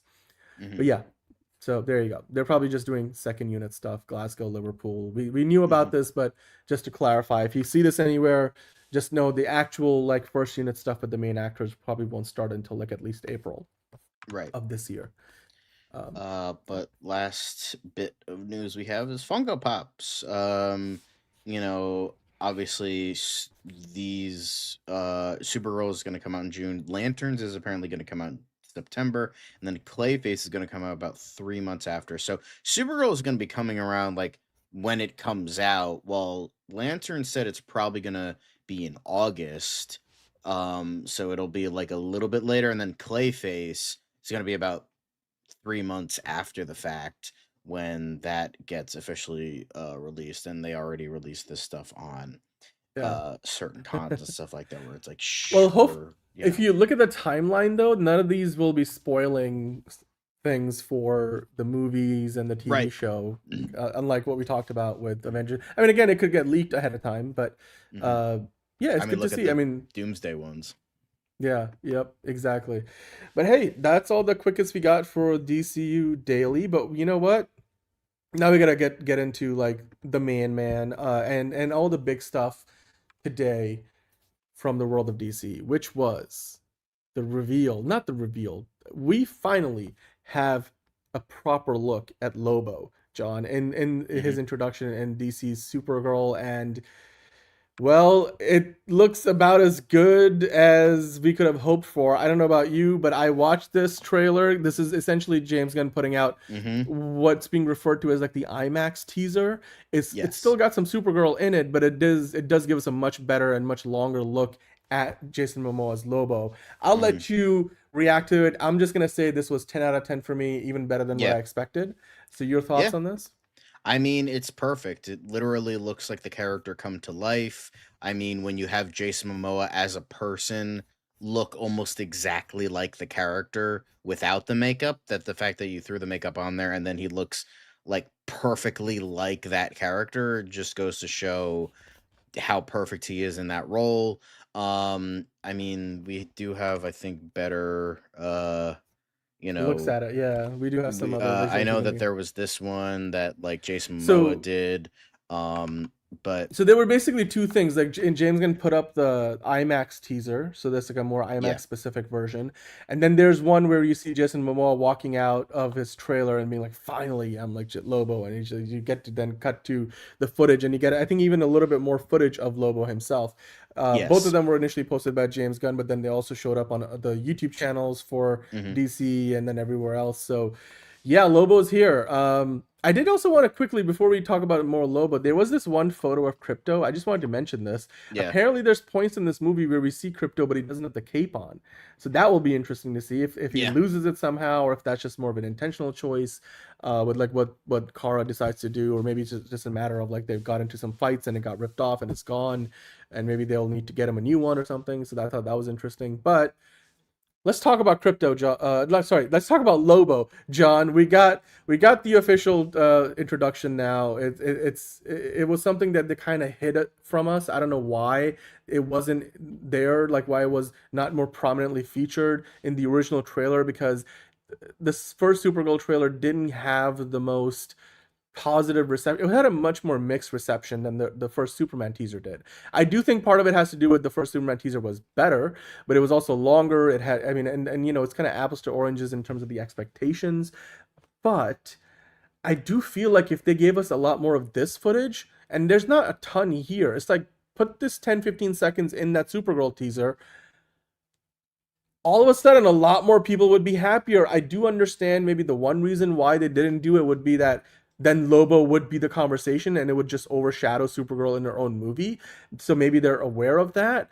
But John, what do you think was the reason? And then also, again, like I feel like he's going to be one of the best parts of the movie, regardless of whether he's in there for just I mean, 5 maybe minutes or M2G's 20. right. They wanted to just like ease us into it, like, oh, like we Yeah. get that one quick thing of him smoking, and then finally we get that big reveal, easing us into it quite a bit. And I mean, yeah, I think it was worth the wait. He looks perfect. I mean, having that, Lobo just, you know, there, and how good he looks, and it just looks absolutely perfect. And no, we're not going to get Lobo fighting Superman in a Supergirl movie because that makes zero fucking sense. So, um but I think yeah, I think this looks phenomenal. I'm so excited for this. I'm so excited for Lobo. That's pretty much the biggest thing I'm excited for in this movie. So yeah, this is the one thing that's got me like tethered to this movie. So next reveal, color. All right, let's not get Color. crazy here. I think they got Um, color in this. Come on. Yeah, that was a super chat from earlier, Justin B. We better get Lobo fighting Superman and Supergirl. I don't think we're gonna get that we're far, not like you gonna said, get that. John. We're not gonna It's get that. But if Kilowog appears in Lanterns, they better have a scene where he calls someone a poozer, otherwise I'm done. Well, Well, you're not we'll gonna get see. that either. We'll So, see. whoops. Thank you for the super chats, though, Justin. You guys, as always, we really do appreciate that. My favorite shot in this trailer, in this new teaser of Lobo, I think we have an article here which gives us some stills. It's just that right there, John. It's on the it's on the thumbnail. I'm like, I know figure drawing, you are not the biggest fan of this, but let me ask you this question because I brought this up before we went live.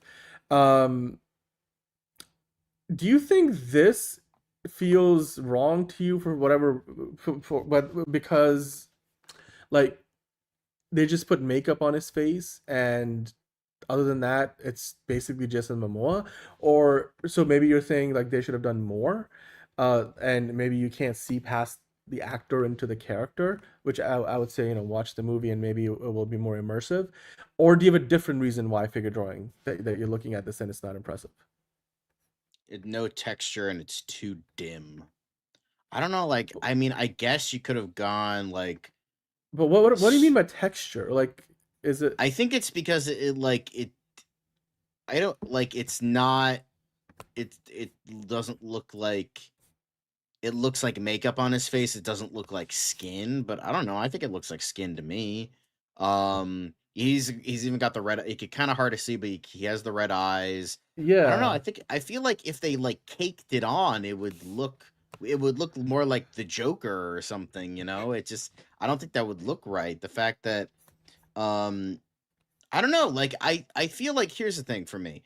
Like I I feel like if they made it too white and too black, it would have looked more like a Kiss member. Because I know, he just looks like Gene Simmons. Where it's like, I mean, that is the character. Like Lobo has looked like Gene Simmons since his inception. So like, um, I mean, I guess, but like, um, he's super grimy. But like, yeah, I mean, but there's only like so much you can do. Well, I'm confused. It's like, do you want him grimy or do you want the makeup to stand out? I'm kind of confused because you're like, oh, it doesn't stand out enough, but you're like, oh, it's grimy, where it's just like, so you don't want him to, so you want him to be like white and black more, but you also want him to be grittier and grimier. That I don't know, that just doesn't make sense to me. I don't know.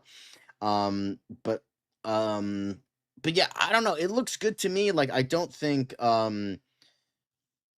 I just think maybe it's just a bad shot. I don't know, but like because the thing is, as Caleb says, it's doesn't look great visually. But maybe it's just that. But I don't know. Like I think it looks great to me. Like I don't know. Like maybe he could like the skin could be like a little bit whiter.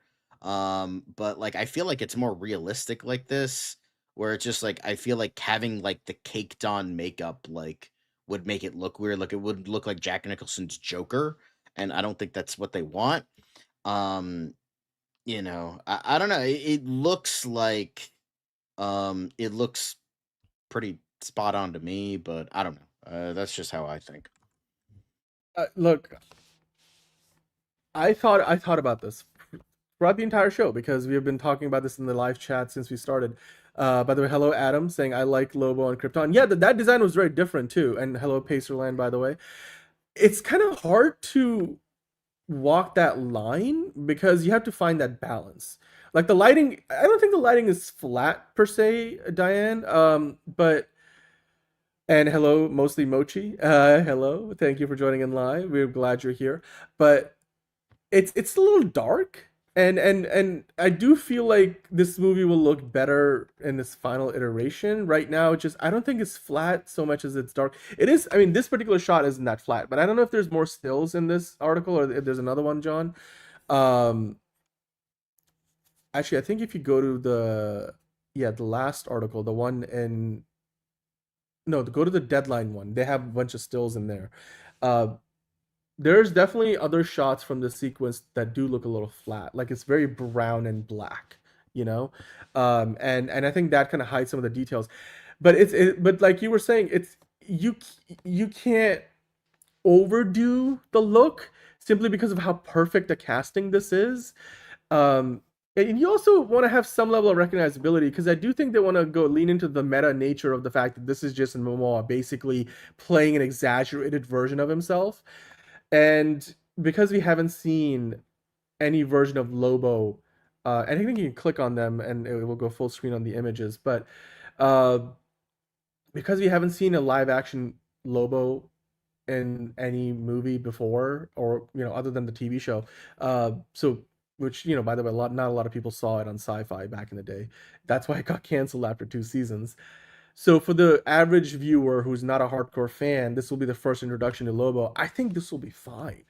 Like once we see the actual movie and we see where and how many shots how many sequences and stunts, like whether he's in there for just 5 minutes and this fight sequence is the only time we see him on this particular planet, or if we see him, go around with Supergirl or maybe crisscross. I will say times. this: Lobo makes more sense as DC's Deadpool than fucking Harley Quinn does. I'll give you that. Like, in terms of like each one, like Ambush Bug is the most literal. Lobo kind of is the most like R-rated, cool dirty, person. And then like Plastic Man is like the PG-13 Deadpool.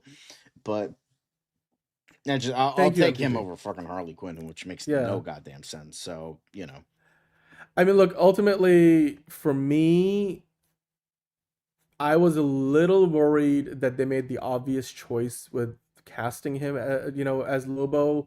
But I mean, look, it's the character is like you said, John. He's a very tongue-in-cheek character. He's gonna break the fourth wall, hopefully. And so yeah, if he's only in there for 15 minutes, they don't need to like, flesh out Lobo. We can all most people know who he is. It's sort of like, remember when, and if you think about this from the average fan's perspective, for some reason, Moon Knight is like this cult hit, even of a character. So when they announced Moon Knight, even people who did not know the origin story and really too much about what the character is and has been in the comics, they were like, Moon Knight, we know Moon Knight, or and then Lobo feels like that. Now, of course, Moon Knight was a TV show. Lobo's going to be in a movie. It's not even Lobo's movie per se. But yeah, I mean, you don't need to flesh out this character. I think this works. Another example I'll give, and I think you guys can let me know if this is a good comparison or analogy. Remember, Supergirl had that one cameo at the end of Superman, and the suit she put on and had in there had a smaller belt. The S wasn't as well defined. There wasn't as much texturing, it felt like, and we've even seen behind the scenes set photos where she's standing next to David Cornsworth's Superman, and they take like a photo together. You could tell that one of those suits had a lot more work done to prepare it and get it, the design work to get it to be exactly what James Gunn wanted. And with Supergirl, they had like an incomplete design. I mean, it was a good design, sure. It matches the Superman look because they're both Kryptonian and whatnot, but they've clearly upgraded the suit for Supergirl because now she's the main character of her own movie. So one thing we got to keep in mind is whatever version or, makeup or look or costume of Lobo that we're getting in this Supergirl film, he's only going to be in there for what potentially is a glorified cameo. And even if he's got more than a glorified cameo, it's not his own movie. I bet you for his own movie, they're going to upgrade the look, maybe both visually, physically, and as well as, through the storytelling, flesh out the character a lot more. So for me, the goal here should be, you got to find the balance of having Lobo not overshadow Supergirl, because clearly a lot of people out there do love Lobo. I think that's why they didn't give us more of him in the first trailer, like you were saying, guys, in the chat. They want to ease us into this. But at the same time, I think moving forward, they're going to need to just make sure they find the balance in the final edit of the movie where Lobo doesn't overshadow the main story and the main character. And I think Supergirl so far, despite the fact that the color grading and the lighting looks a little dark, and maybe flat, a lot of those shots are from the same sequence seemingly in the movie where they're on this like dark brown planet. So I hope that they're saving some of the better, more colorful shots for the, maybe the second trailer or, until the movie comes out. And if Lobo's only in the movie for just these parts, like this one sequence, then I'm okay with that, because I think that would give them enough evidence, because the amount of interest people have in this, that maybe they'll be like, yeah, you know what, we do want to make a Lobo movie, and maybe we should bring in a Sam Raimi or somebody like that to do it, since he wants to do more superhero films.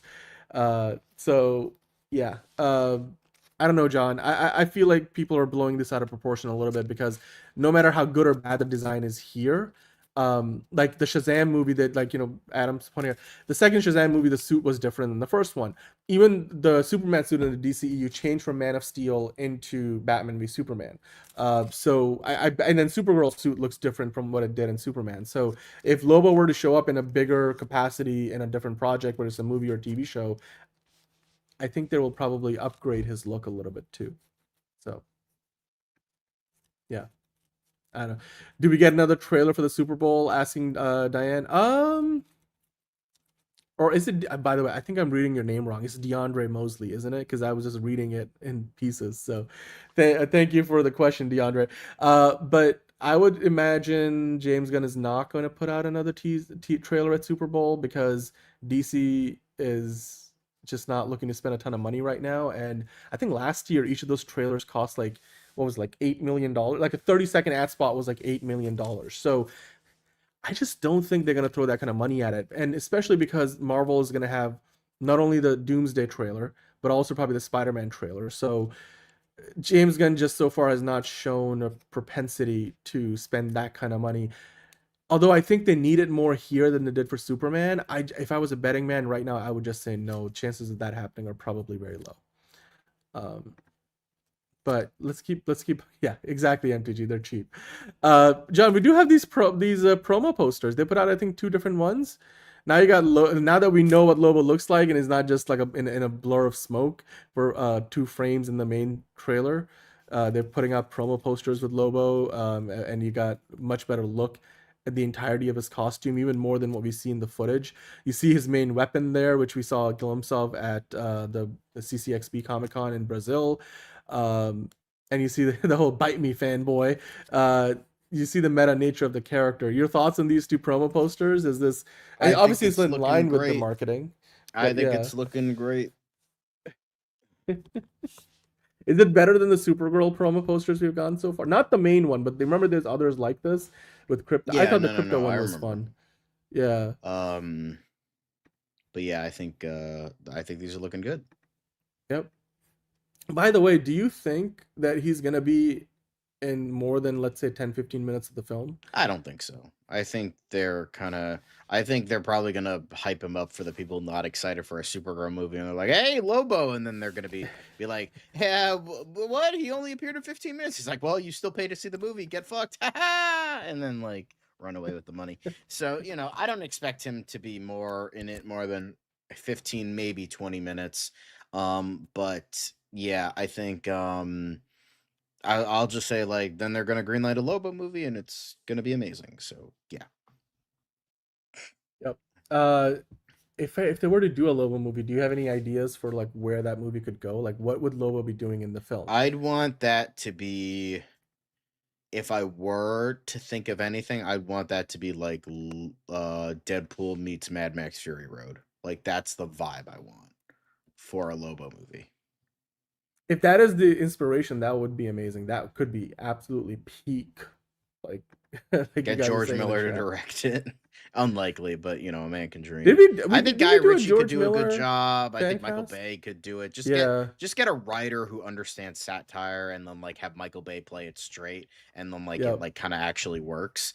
Good point, figure drawing. And with that, I think I don't think he would. I'm just saying Dan mentioned it before, and that's what we're doing for Fancast Friday. Sam Raimi for a Lobo movie could be awesome. I like legit didn't think of that. I was like, I was just thinking of all these like weirder characters that like he could do the stuff that was like greenlit and that kind of thing. So, when this eventually gets greenlit, I hope they get someone who like actually does understand the character. So yeah, no, I agree with you, because it's one of the greatest underused character. He's a character who never even showed up in the DCU, but like overall as a property, as an IP, he's been underutilized. Like what we got in the second season of Krypton was good, but clearly it was the TV budget. So I would love to see him, especially with Jason Momoa playing him, wanting to have play him for like a decade now. Yeah, he thought he was going to play him when Zack Snyder brought him in. He was like, "No, you're Aquaman. What are you talking about? Who's Lobo?" So Lobo will get his own Grogu, the Mandalorian DC universe. You know what? Yeah, that would be amazing. Grogu will be the Grogu to Lobo. Yeah, it would be Lobo and Grogu. No, hold on. Doesn't Lobo have his own like dog? Isn't that canonical? By the way, Gore Verbinski could be a good pick to direct that movie. But like Lobo has like a canonical like pet, right? I forget the name of. I don't know. I know he has dolphins. I know he has space dolphins. I think that's what it is. Because this was something that came out around CCXP, and it's like some kind of fun fact that his dog's name is Dog, like DAWG Dog. So yeah, that's exactly like Mad Max 2. Like that dog is Dog. Yep, Lobo and Dog. And he's like, "Come here, my dog," and it's like literally his dog. So Dog. Anyway, you get it. They trashed Gore Verbinski's BioShock years and years ago. They just couldn't see his vision, because eventually it got made into Cure for Wellness, and that's how that turned out. They've been trying to do BioShock for years, and isn't there still something in the works, like an Amazon? They've tried. It's been in development hell. Okay.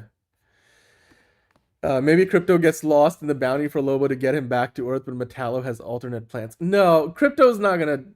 Don't hurt Crypto, MTG. Okay, I know you're being diabolical with that comment, but anyway, I can't wait to see how Crypto reacts to Lobo, because I do want, because like it's one of those things where I wonder if Lobo's gonna be like a villain or he's gonna be like an anti-hero. How is he gonna like come to blows with Supergirl in the beginning? Because in the trailer, this sort of the way it's cut today, the one that we just talked about, it sort of implies almost like by the time we get into this fight sequence, like Supergirl knows who Lobo is, and but so I don't know, maybe they'll it's kind of be like an Avengers situation where they meet and fight each other before they realize they're on the same side. Who knows? Or maybe Lobo is just like a bounty hunter who's there for the bounty, doesn't care about the moral crusade or whatever Supergirl is up to, but we'll see. You guys let us know in the comments down below what you think about Aquaman now being Lobo. Jason Momoa. I mean, he should have been Lobo a long time ago. This looks amazing. The character design looks it doesn't look cheap. I'll wait for the movie itself, but again, if it does look cheap now, they will develop it further, and the goal here is to kind of like backdoor pilot the character before they give him his own project. So, and when they do give him his own movie, which is probably a movie more than a TV show, yeah, they can whatever. If you think it's kind of like downplaying the look, then they will upgrade that for his own film.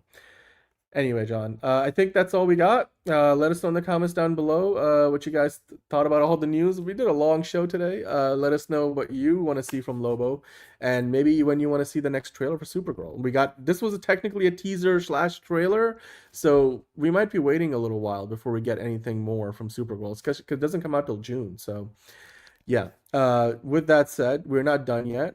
We are done on DCU Daily, but we're not done with our set of shows tonight. We are setting up Fancast Friday, so the live stream will be available on the YouTube channel in a few minutes. If you're watching us elsewhere, we'll go live in a few minutes on that show. It's just hit midnight here on the East Coast, so give us a good 5-10 minutes. We'll go refresh our drinks. We'll probably use the restroom and rest our voices for a few minutes. Then we got Fancast Friday, and we're going to be talking about Sam Raimi's potential movies that he could direct in the DCU. You guys voted for it, and we'll bring that in, and we'll have our picks, and you can drop in your picks. So John, I'll see you there, and you guys, hopefully we'll see you there as well. And if you choose not to join us there, then we hope you have a great rest of your day, evening, night, wherever you are. And if you are in the US, then stay safe in the storm this weekend. And we'll see you next time, another episode of DCU Daily.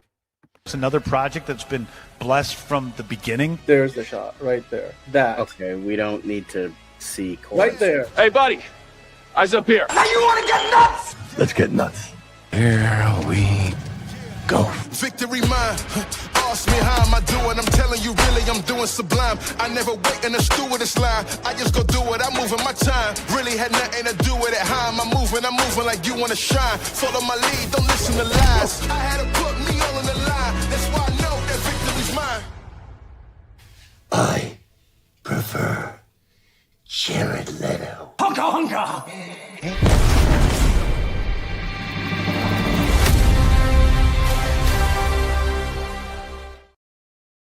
And fuck Jeff Snyder and fuck Tom King.